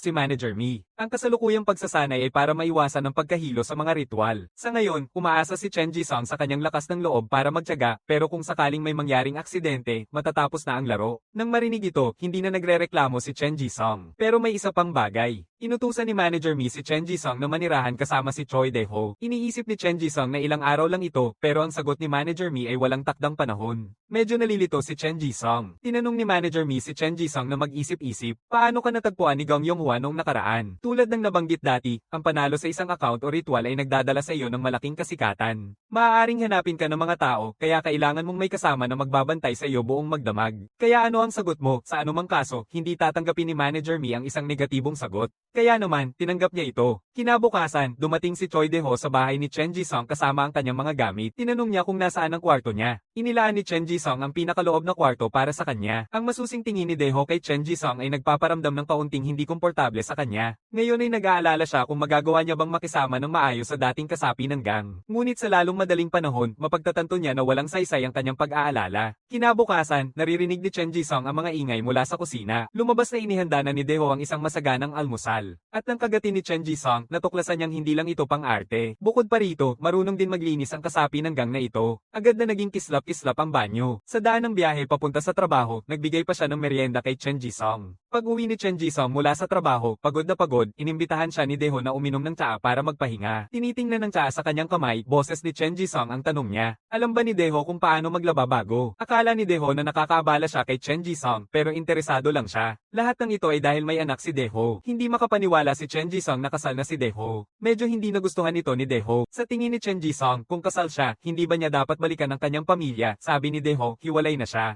Ibinigay ang anak niya sa kanyang ina. Nagpapakahirap siya para kumita ng pera para sa kustodiya. Mas maganda ang relasyon niya sa kanyang anak kaysa sa kanyang asawa. Pero dahil may kriminal na record siya, hindi siya makakakuha ng kustodiya. Gayunpaman, kung mas maganda ang kanyang kalagayang pinansyal, maaaring muling pag-isipan ng korte. Ngayon, iniisip ni Chen Jisung na isang mabuting ama si Daeho. Kahit ang sariling ama niya ay walang pakialam sa kanya, hindi alam ni Daeho kung paano siya papawiin ng kaunti, kaya't sinabihan na lang si Chen Jisung na tapusin ang inumin at matulog na. Habang naghahanda si Chen Jisung matulog, patuloy pa rin siyang pinapayuhan ni Daeho na nagdudulot sa kanya ng isang hindi pa nararanasang init ng damdamin. Matapos ang isang abalang araw, naghahanda si Daeho ng mainit na tsaa para kay Chen Jisung. Sa sandaling ito, tumatawag ang anak ni Daeho. Hiningi muna niya ang pahintulot kay Chen Jisung. Pagkatapos ay sinagot niya ang tawag. Mahina ang kalagayan ng anak ni Daeho. Matagal na siyang nakatira mag-isa sa loob ng 3 araw. Hindi pa umuwi ang kanyang ina sa loob ng 3 araw. Naiinis si Daeho sa narinig niya ito. Hinawakan siya ni Chen Jisung upang pigilan. Sinasabi niya na maaari nilang kunin ang anak ni Daeho at dalhin siya sa kanyang bahay. Habang naghahanda silang magmaneho para kunin siya, biglang sumabog ang maliwanag na mga ilaw sa unahan. Isang grupo ng mga sasakyan ang pumapaligid sa kanila. Bago pa nila maunawaan kung ano ang nangyayari, bumaba si Salga mula sa sasakyan. Kasama niya ang kanyang mga tauhan. Parang nag-aalala si Chen Jisung. Ipinapahayag ni Salga ang kanyang handlereng makipag-usap kay Chen Jisung. Sinabi ni Daeho kay Chen Jisung na huwag munang lumabas. Nang makita yon, hindi lumalabas si Chen Jisung mula sa kotse. May masamang balak si Salga. Tumingin siya upang magbigay ng utos kay Whitehair. Suminghap si Whitehair ng isang sigaw. Isang grupo ng mga goons ang lahat ay bumaba mula sa mga sasakyan. Mukhang gagamit sila ng marahas na paraan. Nakikita lang ni Chen Jisung ang ganitong dami ng mga goons sa mga pelikula. Ngayon, naging realidad na ang mga ito. Una, naiisip niya ang pulis. Ngunit tinanggihan ito ni Daeho dahil hindi nila talaga maabot ang mga ito. Bukod pa rito, maaaring makulong si Daeho ng walang katapusan. Mas mabuting tawagan si Manager Mi at hintayin si Chilgun. Pagkatapos ay iniutos niya kay Chen Jisung na huwag talaga siyang lalabas. Hindi pa rin alam ni Chen Jisung kung ano ang gagawin ni Daeho. Agad niyang inilabas ang baril. Ang mga goons sa tabi nila ay pawang nagmamakaawa sa pagbukas ng mga bintana ng sasakyan. Pagkatapos ay binaba ni Daeho ang bintana. Una, itinuro niya ang baril sa mga goons. Pagkatapos ay sinumpa niya ang kanyang mga ninuno sa 18 na henerasyon. Nabilanggo ang mga goons sa gulat. Akala ni Salga na maghihir si Chen Jisung ng isang matibay na bodyguard. Ngunit, ang South Korea ay isang bansa na mahigpit ang kontrol sa baril. Agad na naisip ni Whitehair na airgun ang baril. Nang marinig ito, lahat ng mga goons ay umatake kay Daeho. Si Daeho ay matapang na pinutok ang baril. Isang pagsabog ng pulang usok ang sumabog. Biglang nawalan ng laban ng ilang goons. Agad niyang binusisi ang loob ng sasakyan. Kinuha ang kanyang baton, hiningi niya kay Chen Jisung na ulitin ang sinabi nito na makipag-ugnayan kay Manager Mi at huwag talaga lumabas ng sasakyan. Humingi si Chen Jisung ng paumanhin sa kanya. Pasensya na at nahuli kayo habang dapat sana ay sinundo si Daeho na anak niya pero huwag mag-alala si Chen Jisung. Tutupad niya ang kanyang tungkulin bilang isang ama at empleyado. Sa sandaling ito, nakatayo na ang mga gon at pinipilit ang nasa loob ng sasakyan na lumabas. Sa susunod na segundo, siya ay tinulak palayo. Binangga ni Daeho ang pinto ng sasakyan para buksan ito. Ngayon ay nakasuot ng gas mask, lumalabas siya mula sa kotse. Agad utusan ni Whitehair ang kanyang mga tauhan na arestuhin si Daeho dahil hindi niya pwedeng barilin ng malapitan. Sa susunod na segundo, napako siya sa lugar. Hindi niya inasahan na may gas mask si Daeho. Mukhang madalas niyang gamitin ang pepper gun sa laban. Isang tao lang ang gagawin nito. Ngayon naaalala na niya na ang lalaking ito ang kapitan ng aksyon ng Iron Dragon faction. Ngayon ay nasa harap niya na ang kanyang baton. Nakita ito, agad na kumukuha ng kutsilyo si Puting Buhok upang harangan. Naiisip ni Daeho na matalino talaga itong tao na ito. Galing din si Whitehair sa isang gang. Bagamat kilala si Daeho, ngayon ay mag-isa niyang haharapin ang 32 na kalaban. Ayaw ni Salga na magdulot ng hindi kailangang dagdag na sugatan. Ang target nila ay si Chen Jisung lamang. Kaya basta maibigay nila si Chen Jisung, lahat ay magiging ligtas. Gayunpaman, tumanggi si Daeho sa susunod na segundo. Handang gawin ang kahit ano para sa pera, kahit pa kailangang harapin mag-isa ang 32 kalaban. Yung lalaking binagsak niya kanina ay muling bumangon at nagtutulak ng bakal na tubo sa kanya. Sa hindi inaasahan, umiwas si Deho sa pamamagitan ng pag-iwas sa gilid. Direktang tinamaan niya ang panga habang tinitingnan ng mga thug na papalapit sa kanya. Umiin siya ng panibagong bala si Deho. Pagkatapos ay sumugod siya sa karamihan at nagsimulang manipa. Sa panig ni Chen Ji-sung, nagawa na niya ang tawag. Nang marinig ito, nagulat din si Manager Mi. Sa panig ni Deho, umiwas siya sa isa pang paparating na atake. Tumama ang pepper spray diretso sa mukha. Yung kulay dilaw na buhok na nauntog kanina, humuhugot ng kutsilyo at tinutusok si Deho. Kasabay nito, tinamaan siya sa likod ng ulo. Nang makita na epektibo ang atake, agad na naging mayabang ang dilaw na buhok. Ngunit, tinulak siya palayo ni Deho. Isa pang gun sa kabilang panig ang nagtangkang saktan si Deho. Direktang natambe siya dahil sa spray ng paminta. Hindi maintindihan ni puting buhok ang paraan ni Deho. Sa pagkakataong ito, hinihikayat siya ni Saga na tapusin na agad. Iniisip ni puting buhok na pareho silang nagtatrabaho para sa mga mayabang na walang alam sa katapatan at karangalan. Ngunit, hindi pa rin niya maintindihan kung bakit sobrang desperado makipaglaban ng lalaking ito. Sinasabi niya na sana hindi na lang silang umalis sa gang dahil may kabuluhan ng katapatan doon. Matapos ang 2.5 oras na laban, sa wakas ay bumagsak si Deho. Sapat na ang 32 tao kahit na naiwalay na niya ang karamihan sa kanila. Puting buhok, humihingi si Deho na ibigay ang mga susi o papatayin siya. Tinutukso niya sila na para silang mga matanda na nanghuhut-hut ng bata. Sa sandaling iyon, isang gun ang humablot sa kutsilyo at matinding tinusok si Deho. Mukhang matyaga talaga itong lalaking ito. Madalas pinag-iisipan ni Deho kung ano ang tunay na kahulugan ng kanyang pag-iral. Nangungulekta siya ng utang para sa gang. Nakikilahok siya sa mga laban ng gang. Pinatay niya ang mga boss ng Kalabang Gang. Sa huli, siya ang napagbintangan para sa anak ng boss ng gang. Nakatingin sa kutsilyong napakalapit, ang huling alalahanin niya ay walang makakaalaga sa kanyang anak, ngunit tanging tahimik na haharapin niya ang kamatayan. Ngunit, hindi bumaba ang kutsilyo gaya ng inaasahan. Lumabas na, pinigilan ni Cheon Ji-sun ang suntok gamit ang kanyang kamay. Hindi maintindihan ni Deho kung bakit niya ginawa ito. Lahat ng naroroon ay nagulat. Ipinapakita ng anak ni Cheon Ji na sasama siya sa kanila. Gayunpaman, hindi balak huminto ng dilaw na buhok. Biglang may dumaan na sipa at tinamaan ang kanyang mukha. Ito si Salgyo. Sa huli, ang anak ni Cheon Ji ay isang mangkukulam na posibleng maging pinakamahalagang yaman ni Hoyun. Kung mapahamak siya dahil sa taong ito, magiging problema iyon. Ngunit pinipigilan siya ng puting buhok dahil may mga kasamang tauhan, hindi sila maaaring magpasikat ng husto. Kahit na huminto si Salgyo, ipinapakita pa rin niya na pananagutin niya sila. Pagkatapos ay nilapitan niya ang anak ni Cheon Ji. Ipinakilala niya ang sarili niya. Sinasabi niya ang layunin ng pagbisita na ito. Ang tanging kondisyon ni Cheon Ji's anak ay huwag nang saktan pa si Deho. Pagkatapos ay sumakay siya ng sasakyan kasama nila. Dalhin din si Deho. Sanggyo sinasabi kay Cheon Ji-sun na huwag mag-alala. Kahit na nag-iwan sila ng masamang impresyon, magtutulungan din naman sila sa hinaharap. Anak ni Cheon Ji nararamdaman na inuuyam ni Salgyo ang mga tao. Walang gustong makipagtulungan sa isang taong kakasakit lang sa kanila. Gusto ni Salgyo na magpaliwanag, ngunit tumanggi si Cheon Ji's anak na pakinggan siya. Agad siyang naiinis. Ang Han ay isang dambuhalang kumpanya na nakatayo sa ilalim ng isang gang na pundasyon. Kung hindi makikipagtulungan si Cheon Ji-sun, hindi magdadalawang isip si Han na pawiin siya. Kaya huwag mong ipakita ang iyong pagkadismaya at sumama ka na lang sa akin upang makipagkita sa chairman. Sa mismong sandaling ito, biglang huminto ang sasakyan. Sa isang punto, isinara na ang pasukan ng paradahan. Nagmamadali na sila ngayon. Agad na inutusan ni Whitehair ang kanyang tauhan na buksan ang gate. Ngunit, makalipas ang 2 minuto at kalahati, may mga tunog na nanggagaling sa likod. Nang makita kung sino ang dumarating, medyo naguluhan ang dalawa. Si Chilgun ang dumarating. Mukhang napaatras ang kanyang tauhan. Ngayon ay nakikilala na ni Puti ang lalaking ito bilang si Kang Chilgun. Ngunit, ang dilaw na buhok ay agad na lumapit upang hamanin siya. Nang nais niya siyang pigilan, huli na ang lahat. Nang makita ito, hinuhugot ni Puting buhok ang isang kutsilyo. Hindi ito pinapansin ni Chilgun at tanging nais lang malaman kung nasaan si Cheon Ji's anak. Nakikita ang kanilang hitsura, malamang ay hindi siya makakakuha ng sagot. Sa sumunod na segundo, matinding sinaksak niya gamit ang kutsilyo. Ngunit, binato siya ni Chilgun ng isang suntok at nawala ng malay, kasama ang iba pang mga guns. Nakita ito ni Salget at nais niyang tumawag ng mga karagdagang tulong. Pero lapit na si Chilgun, halos mapasigaw si Salget sa takot. Hinahayaan ni Chilgun si Salget na buksan ang pinto ng sasakyan, ngunit tila ayaw niyang makipagtulungan. Kailangan nang gawin ang mga nararapat na hakbang. Sa susunod na segundo, basag ang bintana ng kotse. Sinasabi ni Chilgun sa anak ni Cheon Ji na ligtas na siya ngayon. Gayunpaman, nagpakita ng pag-aalala ang anak ni Cheon Ji dahil nahimati si Salget sa takot at napasukan pa niya ang kanyang pantalon. Sa huli, umalis ang anak ni Cheon Ji mula sa sasakyan. Ngunit napansin ni Chilgun ang sugat sa kanyang kamay. Mas importante, kailangan nilang dalhin si Deho sa ospital agad. Kalagayan ni Deho ay mukhang napakahirap. Sa ospital, mukhang labis ang pagkabalisa ng anak ni Cheon Ji. Natatakot siya kung magiging maayos si Deho. Tinitiyak ni Manager Mi na hindi makakaapekto sa buhay ang operasyon. Gayunpaman, kakailanganin ng matagal na panahon upang makabawi. Bukod dyan, dapat munang pag-isipan kung paano maghihiganti laban kay Hoyun sa kumpanyang gang na iyon. Akala ni anak ni Cheonji na sapat na ang suntok na ibinigay ni Chilgun. Ngunit sinasabi ni Manager Mi na kung iiwan nila ang pugad ng mga peteng na ito, walang katapusan ang gulo. Bukod pa rito, meron na silang magagamit na baraha. Ngayong gabi, gagamitin nila ang lalaking ito para makipagkita kay Hoyun. Nagtatanong si anak ni Cheonji kung kailangan din niyang sumama. Siyempre, kailangan sumama ang lahat ng kasangkot. May pupuntahan ka pa ba? Kailangan na ngayong maghatid ng pagkain si Cheonji's son sa isang tao. Anak ni Cheonji at si Chilgun ay dumating sa bahay ng anak ni Daeho, si Sohee. Ipinakilala niya ang sarili bilang kasamahan ni Daeho at sinabing dadalhin niya si Sohee para kumain. Pagkatapos ay pumunta sila sa isang restaurant para kumain. Itinuturo ni Manager Mi ang baril kay Salget. Halos mawala na sana siya ng pinakamahalagang ari-arian niya.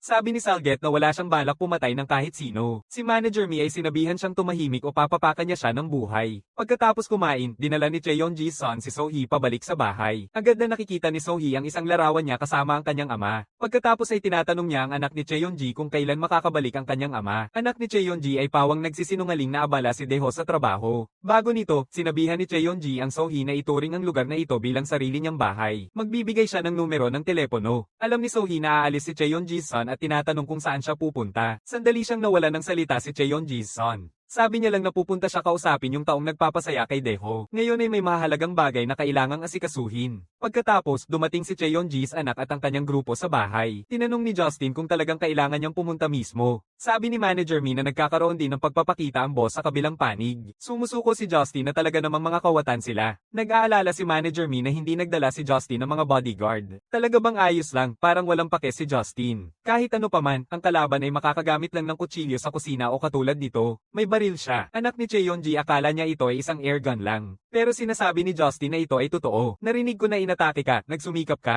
Pero sinasabi ng anak ni Cheonji na ayos lang siya at hinihiling kay Justin na alagaan ng mabuti si Daeho. Ito ay medyo napapaisip si Justin. Minsan, dapat mong hayaan si Manager Mi ang magturo sa iyo kung paano alagaan ang sarili. Ayaw ni Manager Mi makipag-ugnayan dito. Bago pa man nila mapansin, malapit na silang makarating. Simulan na natin ang trabaho. Matagal nang naghihintay si Ma Yong-sung sa loob. Anak ni Cheonji at ang kanyang grupo ay pumasok din. Sa pagkakataong ito, medyo kinakabahan si Cheonji's son. Ito ang unang beses niyang makakita ng ganitong klase ng boss ng gang. Nakikita ni Manager Mi ang kanyang mahiyain na anyo. Hinawakan niya siya. Sinasabihan ni Manager Mi ang anak ni Cheonji na mag-aral ng mabuti. Paano hahawakan ni Justin ito? Ang dalawa ay unang nagkakaroon ng paligsahan sa lakas ng kamay sa pakikipagkamay. Ma Yong-sung tinutukso si Justin. Sadyang ganito kalala ang kumpanya na kailangang umasa sa mga manghuhula para makahinga. Hindi nagpapakita ng kahinaan si Justin. Mukhang wala kang karapatang makialam. Kinukumpirma ni Ma Yong-sung ang tapang ni Justin kaya nais niyang ibahagi ang magandang balita. Sana ay may benta ni Justin si Chon Ji-sung sa kanya. Handang-handa siyang magbayad ng 28 bilyon para dito. Nakatutok sa stocks at bonds, makakakita ka pa rin ng iba. Sa palagay ni Ma Yong-sung, maganda ang alok na ito. Pero sinambag, sinabing ni Justin na tumahimik siya. Direktang sinabi niya na amoy pawis ito. Nang marinig ito, lahat ng naroroon ay nagulat. Hindi pa rin kumikilos si Ma Yong-sung. Sinasabi ni Justin na nakinig na siya sa kwento niya. Ngayon, hayaan mo akong ikwento ang akin. Paano ako nakarating sa posisyong ito sa Uido nang walang koneksyon? Binababalaan ni Justin si Ma Yong-sung na subukan niyang hawakan si Chon Ji-sung kung magtatangka siya. Pagkatapos ay tinanggihan niya ang kamay ni Ma Yong-sung. Dapat ay natutunan mo na sa high school na huwag mangarap na pag-aari ng iba. O kaya hindi ka kailanman pumasok sa high school, sa anumang kaso, tigilan mo na ang pagnanasa sa bagay na pagmamay-ari ng iba. Hindi kami pumunta ngayon para makipagnegosyo sa iyo. Pumunta kami para ibalik ang aso mo sa iyo. Sinasabi niya ito at naghahanda ng umalis. Nakita ng tauhan na may taong talagang may lakas loob na magsalita ng ganito sa boss. Nais niyang tumakbo upang turuan si Justin ng leksyon. Ngunit, sa susunod na segundo, agad siyang bumaba ang loob. Sa huli, hindi biro ang hawak ni Justin. Kaya't pinili niyang umalis. Sa tanging banal na kapangyarihan, napakahirap mabuhay sa loob ng Uido. Tandaan ang nakakaawang pag-uugali ng amo kanina. Matapos marinig ito, tumango si Chon Ji-sung. Bagamat ang tanging dapat matutunan ay ang katapangan. Sinasabi ni Justin na kung titigil si Manager Mi sa paninigarilyo, titigil din siya sa mga babae. Agad na napalingon si Manager Mi sa kanya. Sa sandaling ito, biglang itinapon ni Ma Yong-sung ang isang cue ng billiard. Ngunit, ito ay naharang ni Chilgun. Kayo na ang bahala umalis. Saan nyo nga ba natutunan ang inyong mga asal? Sinasagot ni Justin na hindi ito ang paaralan ang nagturo sa iyo ng kleptomania, hindi ba? Galit na galit si Ma Yong-sung at sinasabi na basta't iwan niya ang biglaang kamatayan na shaman, papayagan niyang makaligtas ng bahagya si Justin sa Uido.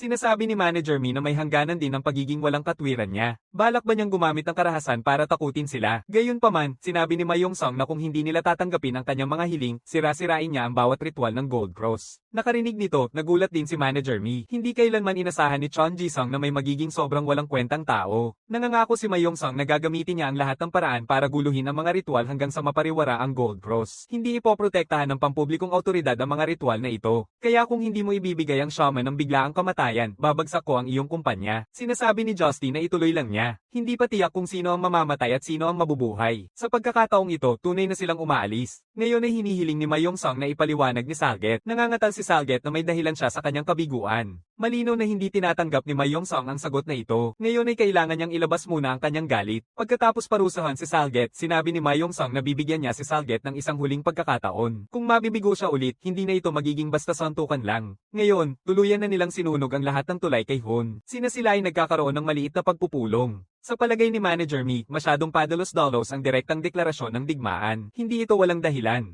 Sa huli, si Hun ay isang malaking kumpanya na may kapital na mas maraming beses kaysa sa Gold Cross. Ngayon ay parang laban ni David at Goliath. Ngunit, hindi kailangang mag-alala. Ibig sabihin, maaari siyang wasakin ng isang iglap. Kailangan nilang talunin ang pinakamalaking subsidiary sa ilalim ng kanyang pangalan. Kaya ang ritual na ito ay tatutok sa Hun Construction. Hanggang sa ito ay magtagumpay, maaari nilang buwagin si Hun ng isang iglap. Una, kailangan nilang makuha ang pag-aproba mula sa lupon ng mga direktor. Malinaw na sinasabi ni Justin na tututukan nila ang Hun Construction. Sa lahat ng mga subsidiary ng Hun, ang Hun Construction ang may pinakamalaking bahagi. Hanggat mababagsak nila ang Hun Construction, maaaring hindi na makabawi pa ang Hun Investment. Ngayon ay oras na para sa mga tanong. Isang direktor ang unang nagtatanong, hindi ba dapat walang sobra-sobrang pera ang kumpanya sa ngayon? Tama. Maingat na sinasabi ni Justin na simula bukas, ililiquidate nila ang lahat ng magagandang ari-arian ng kumpanya para sa pera. Sama-sama, aabot ito ng humigit kumulang 120 bilyon. Ito ang dahilan kung bakit nagkagulo ang mga direktor. Dahil kung mabaigo ang short selling na ito, haharapin ng kumpanya ang pagkalugi. Paano hindi alam ito ni Justin? Tanong ni Director Lee kung bakit niya ginagawa ito. Ito ay dahil nilabag nila ang karapatan ng iba at nagdeklara na sila ng digmaan sa atin. Ito ay isang laban kung saan nakasalalay ang lahat. Pwedeng mamatay sila o tayo ang mabuhay. Para sa paglago ng Gold Cross, pakisuportahan ang aking desisyon. Naghihintay ng may kaba si Manager Mi sa labas. Nang lumabas si Justin, agad siyang bumusina upang salubungin siya. Sabi ni Justin nang masaya na aprobado na ng lupon ng mga direktor ang paggamit ng pondo. Ito ang magiging pinakamalaking short sale sa kasaysayan ng Gold Cross. Tapos na ang kanyang bahagi dito. Panahon na ni Chiang Ji-sung na magpakitang gilas. Gagawin ni Chiang Ji-sung ang lahat para maghiganti kay Daeho na nakarete sa ospital.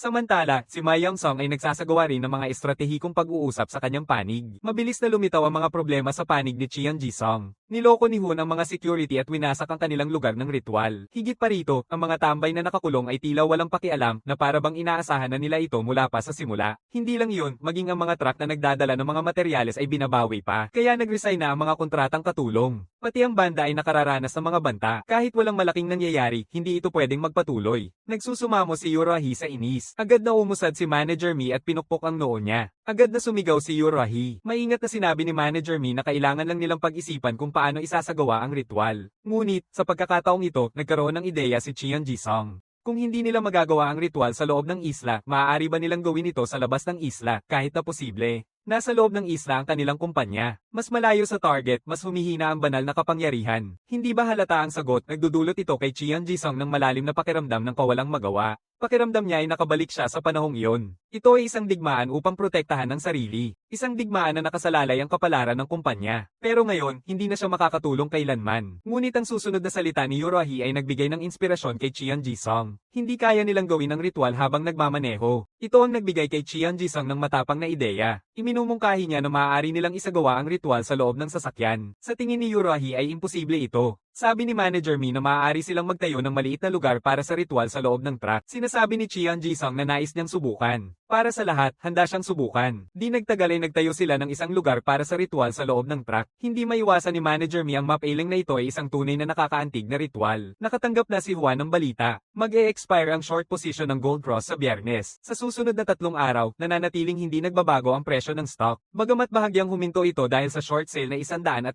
bilyon. Ngunit pagkatapos ilabas ang balita, sinundan ng mga retail investors si Hon at bumili ng mga shares. Tumaas talaga ang presyo ng stock ng 5% bilang resulta. Ma Yong-sung ay nagsabi lang ng bahagya na sa loob ng 3 araw makikita nilang mapapariwara ang maliit na kumpanya. May ginawa ba sila? Mukhang tuluyang iniwan na nila ang pagtatangkang magsagawa ng ritual sa Yoido. Wala namang natuklasang kakaiba ang ipinadalang surveillance. Sinabi ni Solgot na maaaring nagsasagawa sila ng ritual sa labas ng Yoido. Bagamat mas maliit ang epekto kaysa sa pagsasagawa nito sa Yoido. Baka sakaling kailanganin, dapat nilang ihanda ang mahika ng pagbibigay blessing upang protektahan ang presyo ng stock. Sa umasang-ayon si Ma Young-song sa kanyang mungkahi, agad na sinasabi ni Solgot na handa na siya. Ngunit sinabihan siya ni Ma Young-song na huwag masyadong magdiwang ng maaga. Dahil sa insidenteng ito ng panghuhuli, hindi nakita mapagkakatiwalaan kaya mas mabuting si Baek M na ang humawak sa blessing sorcery habang tinutulungan mo siya. May isa pang bagay. Kung mabaigo ito, dapat mong malaman ang mga kahihinatnan. Dahil sa pagpipigil ni Ma Young-song, labis na nalulungkot si Solgot. Sa sandaling iyon, pumasok ang isang babae na nakasuot ng puting damit ng shaman. Siya si Baek M, ang shaman ng biyaya ni Hone. Kumita si Hone sa pamamagitan ng mga sumpa ng kamatayan. Kaya si Solgot na gumagawa ng sumpa ng kamatayan ang may tunay na kapangyarihan. Nais ni Baek M na samantalahin ang pagkakataong ito upang baguhin ang sitwasyon. Pagkatapos ay nginitian niya si Solgot ng may pilyong ngiti. Ngunit, seryosong sabi ni Solgot, tumigil ka na sa kayabangan at mag-focus sa mahika. Kung mabibigo tayo, pareho tayong mapapahamak. Gayunpaman, lubos ang kumpiyansa ni Baek M. Ang posibilidad na matalo ang aking sorcery ng pagpapala na isinasagawa sa loob ng isla sa isang sumpa ng kamatayan mula sa labas ng isla ay 0%.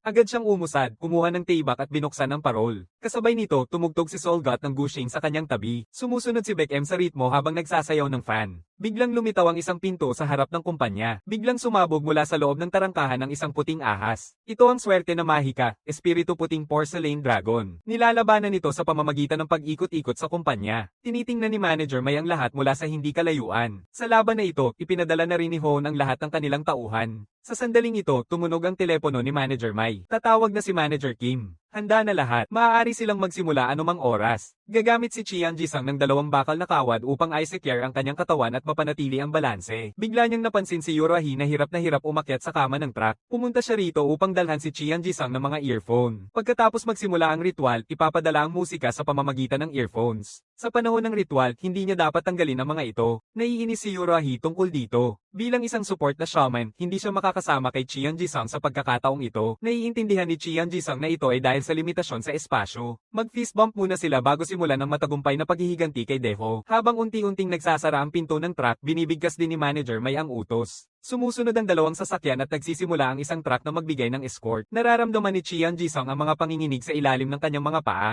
Nauunawaan niya na nagsimula na ang ritual. Ang dasal ng shaman support ay naririnig sa earphone. Pagkatapos bumaba ang huling salita, nagsimula na rin ang banda sa rock music. Agad na nagsimula si Chiang Jisang sa sayaw ng espada. Pinapanood ni Manager May sa pamamagitan ng surveillance. Bagamat theoretical na posible, wala siyang katiyakan sa puso niya. Maaari lamang siyang magdasal na magagawa ni Chiang Jisang ito sa kanyang talento. Sa parehong oras, isang pulang dugo na pintuan ang lumitaw din sa harap ng puting porselana na dragon. Ano ang maaaring tawagin mula sa walang katapusang kadiliman sa loob ng pintuan? Nang makita ito, buong pusong magpapakasaya si Baek M. Biglang lumaki ang mga mata niya. Sa pamamagitan ng kanyang mga mata, kaya niyang kontrolin ang puting porselana na dragon at pagsamahin ang kanyang kamalayan dito. Kaya ano nga ba ang ilalabas ni Chiang Jisang? Biglang lumipad palabas mula sa loob ng tarangkahan ng isang itim na sphere. Nagulat din si Baek M nang makita ito. Ito lang ba ang lahat? Napatawa siya ng malakas. Ang sumpa ng kamatayan ng dakilang biglaang mangkukulam ay isang bulalang. Paalala ni Solgot sa kanyang tabi, huwag kang magpabeya. Gusto mong guluhin ang daloy ng banal na kapangyarihan kung talagang isinasagawa nila ang ritual sa labas ng isla. Nasa mataas tayong posisyon ngayon. Ang hindi kapansin-pansing itsura ay hindi nangangahulugang mahina ang kapangyarihan. Biglang nagbago ang itim na sphere. Kagad, isang itim na tinik ang lumipad papunta sa puting porselana na dragon. Gayunpaman, nagdududa ang epekto nito. Nakita ito, lalo pang nawala ng kontrol si Baek M. Hindi ko akalain na makakaranas ang aking nakatatanda ng ganitong kahihiyan. Nagsusumamo si Solgot na makaramdam ng kaiyahiya at galit. Ang layunin ba ay para lang mapigilan ang sumpa ng kamatayan? Mukhang napakadali nito. Tapos na natin ito agad ngayon. Bago pa man siya makapagsalita, sumugod ng matindi ang puting porcelain na dragon papunta sa itim na sphere. Gayunpaman, biglang nakaiwas ang itim na sphere. Naisip ni Baek M, baka ito ay isang uri ng mabilis na galaw. Nagtatangka siya ng 3 sunod-sunod na atake, ngunit lahat ay nabigo. Ang paggalaw ng malaking puting porcelain na dragon ay kumokonsumo ng mas maraming banal na lakas. Kailangan niyang baguhin ang taktika. Agad na pinapalingon ni Baek M ang puting porcelain na dragon upang muling mag-ipon ng lakas. Samantala, muling nagbabago ang malayong itim na sphere, sumasabog sa anyo ng mga insekto. Baka ito ang Diyos ng salot. Gayunpaman, hindi ito mahalaga. Agad na iniutos si Beckham sa kanyang katulong na dalhin ang dugo ng manok. Una, binababad niya ang kutsilyo sa dugo ng manok. Pagkatapos, nilulunok niya ang kutsilyo. Ang balak ni Beckham ay pahusayin ang kabuuan ng ritual dahil ang puting porselana na dragon ay isang espiritual na nilalang na partikular na idinisenyo upang balansehin ang depensa. Ang pinakamahusay na paraan ay dagdagan ang banal na kapangyarihan na ibinibigay sa puting porselana na dragon. Sa parehong oras, muling nagbabago ang sumpa ng kamatayan ni Cheon Jisung. Sa huli, nahahati ito sa anyo ng isang salamandra. Ngunit, malaki pa rin ang agwat sa laki. Napapansin din ni Salgat na may mali kay Beckham. Bigla siyang tumingin pataas. Nakikita niya ang pagkakaiba sa kapangyarihang banal. Hindi lang nagbago ang anyo ng sumpa ng kamatayan ni Cheon Jisung. Ang sariling kapangyarihang banal ay tumataas din. Sa pangkalahatan, ang kapangyarihang banal ay parang isang uri ng espiritual na lakas. Ang bilis ng transmisyon ay konektado sa distansya. Hindi maaaring maipadala ang ganitong kalaking kapangyarihang banal mula sa labas ng isla papasok ng ganoong kabilis. Sandali siyang hindi makapaniwala sa kanyang sariling hula. Ngunit nararamdaman pa rin niyang kailangan itong beripikahin. Sa halip na magbigay ng imposibleng dahilan, dapat niyang pag-isipan kung paano nila ito nagawa. Agad niyang tinawagan si Ma Yong-sung. Mukhang pumasok ang shaman ng biglaang kamatayan sa isla habang isinasagawa ang ritual. Hanggat mahahanap nila ito, magdadala ito ng tagumpay kay Haon. Agad na inutusan ni Ma Yong-sung na italaga ang lahat ng tauhan sa Salgot. Ngayon, simulan ng paghahanap sa paligid ng tulay ng Mapo. Maliban sa shaman na biglang namatay, wala nang pakialam kung mapatay pa ang iba. Hayaan silang malasahan ng walang awa ng malaking imperyo. Mabilis na dumating ang mga tagahabol sa Mapo Bridge. Natuklasan na nila ang truck na nagsasagawa ng ritual. Nakaayos na ang depensa sa unahan. May mga humahabol din sa likod. Sinasabi ni Chilgo na lumabas muna para makalinis ng grupo, pero sinasabi ni Manager Kim na hindi na kailangan. Paano kaya mapipigilan ng mga sedan ng isang truck pagkatapos ay pinabilis niya ang truck at tinulak ito paabante? Ganap na binasag ng eksenang ito ang kanilang pagkaintindi. Wala silang magagawa kundi umiwas upang mailigtas ang kanilang buhay. Matagumpay nilang nalampasan ang unang depensa. Hindi inaasahan ni Salgat na hindi nila mapipigilan sila. Ngayon, baguhin ang estratehiya. Gamitin ng direkta ang marahas na paraan para makasakay sa truck. Malapit nang tumalon ng goon sa truck, binusog siya ng sasakyan sa likod. Tulad ng inaasahan, nawalan din siya ng malay sa lugar. May ilang mga goons na nakasampa na sa truck. Gayunpaman, tila napakakalmado ni Manager Kim. Agad niyang binato ng isang tasa ng mainit na tsaa ang tulisan. Agad na nararamdaman ng goon ang pagkalaglag. Nagsimula na rin makipaglaban si Beckham. Patuloy na nagbabago ang sumpa ng kamatayan ni Cheonji at lalo pang tumitibay ang kanyang kapangyarihan. Ngayon hindi na lang ito umiwas kundi nagsimula pang sumugod. Kung magpapalit pa ito ng forma ng ilang beses, tapos na ito. Sa panig ni Cheonji, patuloy niyang pinalalakas ang ritmo. Halos tapos na niya ito, kaunti na lang. Hanggang ngayon, maayos naman ang lahat. Biglang lumitaw ang isang truck sa unahan. Nakita ito ni Manager Kim at agad na pinigilan ng manibela. Sa panig ni Cheonji, malapit na niyang makumpleto ito. Ngunit bigla siyang nawala ng balanse. Nadudulas ang truck dahil sa matalim na liko. Sa huli, ito ay bumaliktad. Ang eksena ay ganap na magulo. Nawala ng malay si Manager Kim sa lugar. Masyadong sira ang bukong-bukong at kamay ni Cheonji. Nahulog din siya at hindi makabangon. Nalaman ng aksidente, nagpanik sandali si Manager Kim. Agad niyang inutusan silang alamin muna ang kalagayan ng mangkukulam. Sa kabila nito, biglang nakatayo si Cheonji. Malala ang sitwasyon ngayon. Malamang na agad na papasok ang mga tauhan ni Hun.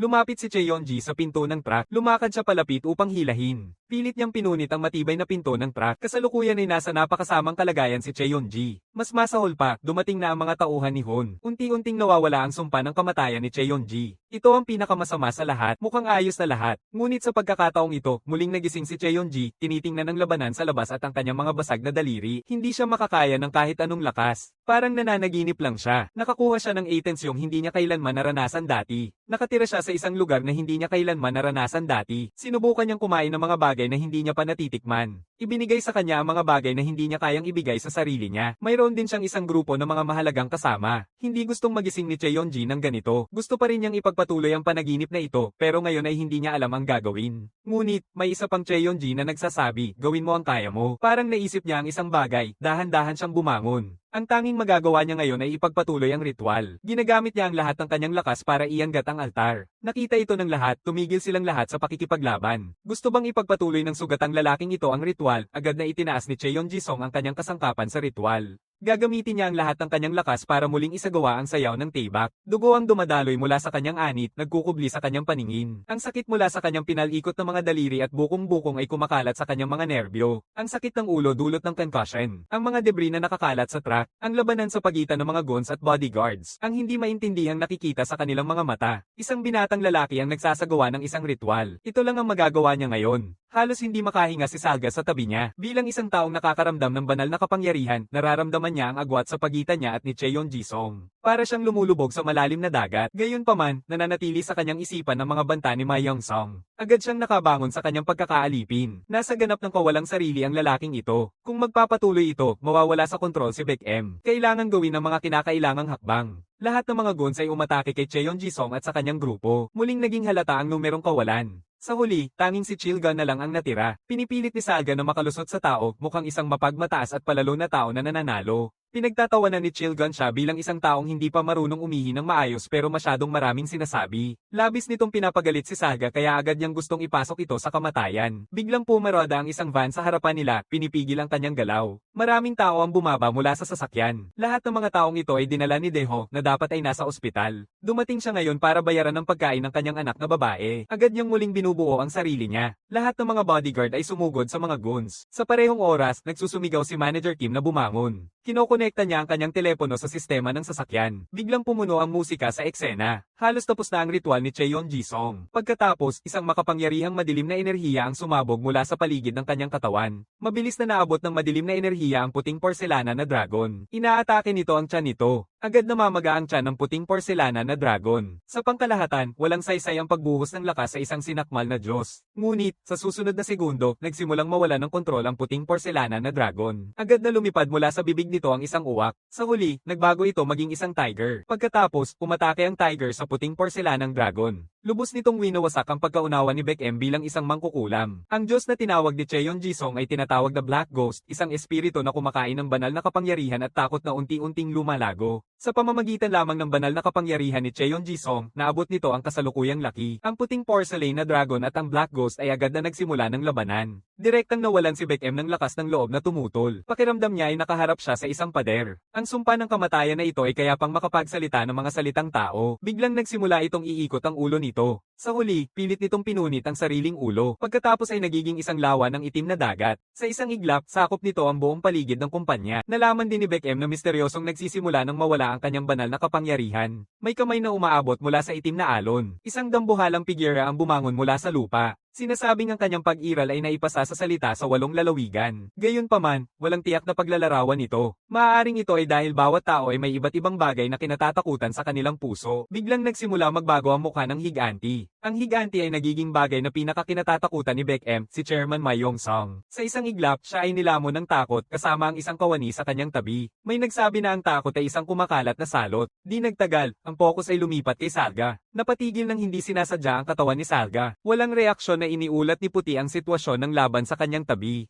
Lumalabas na naging biktima siya nito. Nang makita ito, biglang natigil si Puting Buhok, ang karaniwang nakahihigit na mangkukulam ay naging ganito na talaga. Agad siyang bumagsak sa lupa. Kahit na hindi naiintindihan ni Puting Buhok ang salamangka, alam niya yon. Ito ang nangyayari kapag nagtagumpay ang isang ritual. Bukod pa rito, wala na silang ibang tauhan na maipapadala. Alam niyang tiyak ang pagkatalo, pinapauwi niya ang kanyang mga tauhan. Tumatakas siya ng magulo. Sa wakas, nakahinga ng maluwag ang dalawa. Muling nasugatan si Daeho sa laban na ito. Gayunpaman, sinabihan niya si Chilgun na unahin munang alamin ang kalagayan ni Cheon Jisung. Samantala, nakatayo lang si Cheon Jisung nang walang galaw. Tapos na ang ritual sa sandaling ito. Ang susunod ay ang pagtatapos na gawain. Hinawakan ng higanti ang puting porcelain na dragon gamit ang isang kamay, binuksan ang bibig nito, at sa huli ay pinilas ito sa dalawa. Nang makita niyang naglaho ang puting porcelain na dragon, tuluyang bumagsak si Cheon Jisung sa kaginhawaan. Nagsisimula ang epekto ng sumpa kinabukasan ng umaga, una sa pagbagsak ng presyo ng stocks, kasunod ang malawakang artipisyal na pagbebenta. Bumabagsak ang mga nakontratang gusali. Negatibong balita tungkol sa malalaking proyekto sa real estate, mga isyu ng katiwalian kaugnay ng rekonstruksyon. Pinakamahalaga, agad na inaresto si Ma Young-sung. Bukod pa rito, patuloy na nag-uulat ang mga internal na tauhan mula sa Hong Group tungkol sa mga paglabag. Maraming problema ang nagdala kay Ma Young-sung sa pagkakakulong habang ginaising naman si Cheon Jisung sa kwarto ng ospital.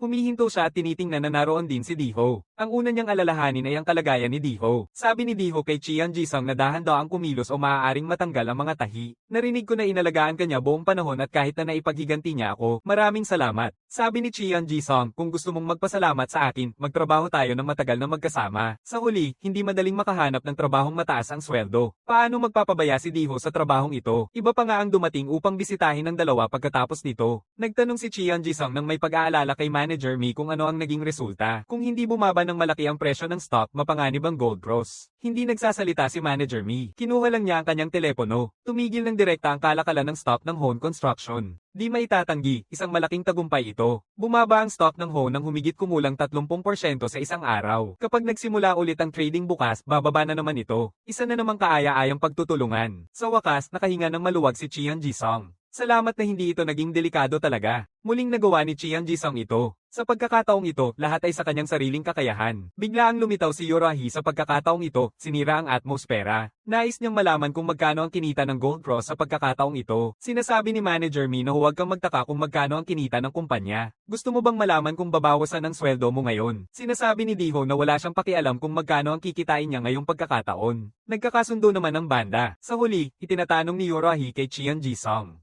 Sabi ni Chian Jisung na malamang ay aayusin niya ito ng maayos. Naiinis si Yorahi at pinapadyot niya ang kanyang mga paa. Biglang napuno ng masayang atmosfera ang silid ng ospital. Malapit nang ibahagi muli ang resulta, ngunit hindi pa naghanda si Justin ng pera para dito. Biglang nagbago ang tono niya. Ito ay dahil sobra-sobrang pera ang kailangang i-withdraw ng sabay-sabay. Unang tinanong ni Chian Jisung kung magkano talaga ang pera. Hindi sumagot si Justin. Naglalagay lang siya ng isang hanay ng mga numero at iniaabot ito kay Chian Jisung. Ngunit, sa paraan ng kanyang kilos, tiyak na malaki ang halaga. Kung ang bayad ay kailangang bayaran agad, ang panahon ng pagbabayad ay aabot ng 5 taon. Dahil kay Chian Jisung, hindi lang nakaligtas ang Gold Cross mula sa bangin sa pagkakataong ito, kundi tumaas pa ang posisyon nito sa industriya. Gayunpaman, mapagkumbabang sinabi ni Chian Jisung na hindi ito ganap na kanyang tagumpay. Masaya ako na naging maayos ang lahat. Ngayon naiintindihan na ni Justin kung bakit paborito ni Manager Mi si Chian Jisung. Hindi siya mahina, mabait lang talaga siya. Kaya may panukala si Justin. Bukod sa komisyon na ito, hahatiin din natin ang bahagi ng Gold Cross. Ngayon hindi ka na isang mangkukulam na nagsasagawa ng ritual ayon sa aming mga tagubilin. Isa kang kasosyo na lumalago kasama namin. Sa parehong oras, sa kulungan sa kabilang panig, dumadalaw si Song ayon sa mga tagubilin. Bigla siyang tanungin ni Myung Song kung akala niya na dahil nasa bilangguan siya, makakaramdam siya ng kapayapaan. Agad na ipinagtatanggol ni Song ang sarili ng nag-aalala. Sabi ni Myung Song, kulang talaga ang iyong kamalayan. Harapin ang lahat ng nag-ulat ng paglabag at nakipagtulungan sa investigasyon ng pulisya. Dahil buhay pa ako, hindi ko sila papayagang makaalis ng payapa. Matapos ang maraming taon na pagtatrabaho sa ilalim ko, hindi pa rin nila alam kung ano ang dapat nilang gawin. Kahit hindi ka isang traidor, ikaw rin ang may pananagutan sa paglikha ng sitwasyong ito ngayon. Unang-una, isipin mo ang iyong pamilya. Ang kailangan mong gawin ay maglabas ng sumpa ng kamatayan kay Justin ng Gold Cross at sa shaman ng biglaang kamatayan upang pumatay sa kanila. Nais ni Myung Song na parusahan ang mga nagkait sa kanya ng lahat, sinasabi ni Salget na ito ay imposibleng mangyari. Ang mga shamans at yowido ay kailangang sumunod sa mga patakaran at maaari lamang tumarget sa mga kumpanya, hindi sa mga individual. Kahit na hindi sundin ang mga patakaran, maabala ang mga sumpa. Nang marinig ito, seryosong sinabi ni Myung Song na kung hindi mo gagawin ito, papatayin kita at ang iyong pamilya. Walang palalampasin. Pumapatay sila o ang iyong pamilya ang mamamatay. Ngunit, sa kakayahan ni Salget, hindi niya sapat ang lakas upang direktang pumatay sa kalaban. Naisip na ni Myung Song ito kaya naghanda siya ng isang bagay na sumpa ng voodoo, isang bagay na nagpapalakas sa kapangyarihan ng mga sumpa ng kamatayan. Tandaan mong gawin ito maliban na lang kung ayaw mong maihimlay kasama ng iyong pamilya.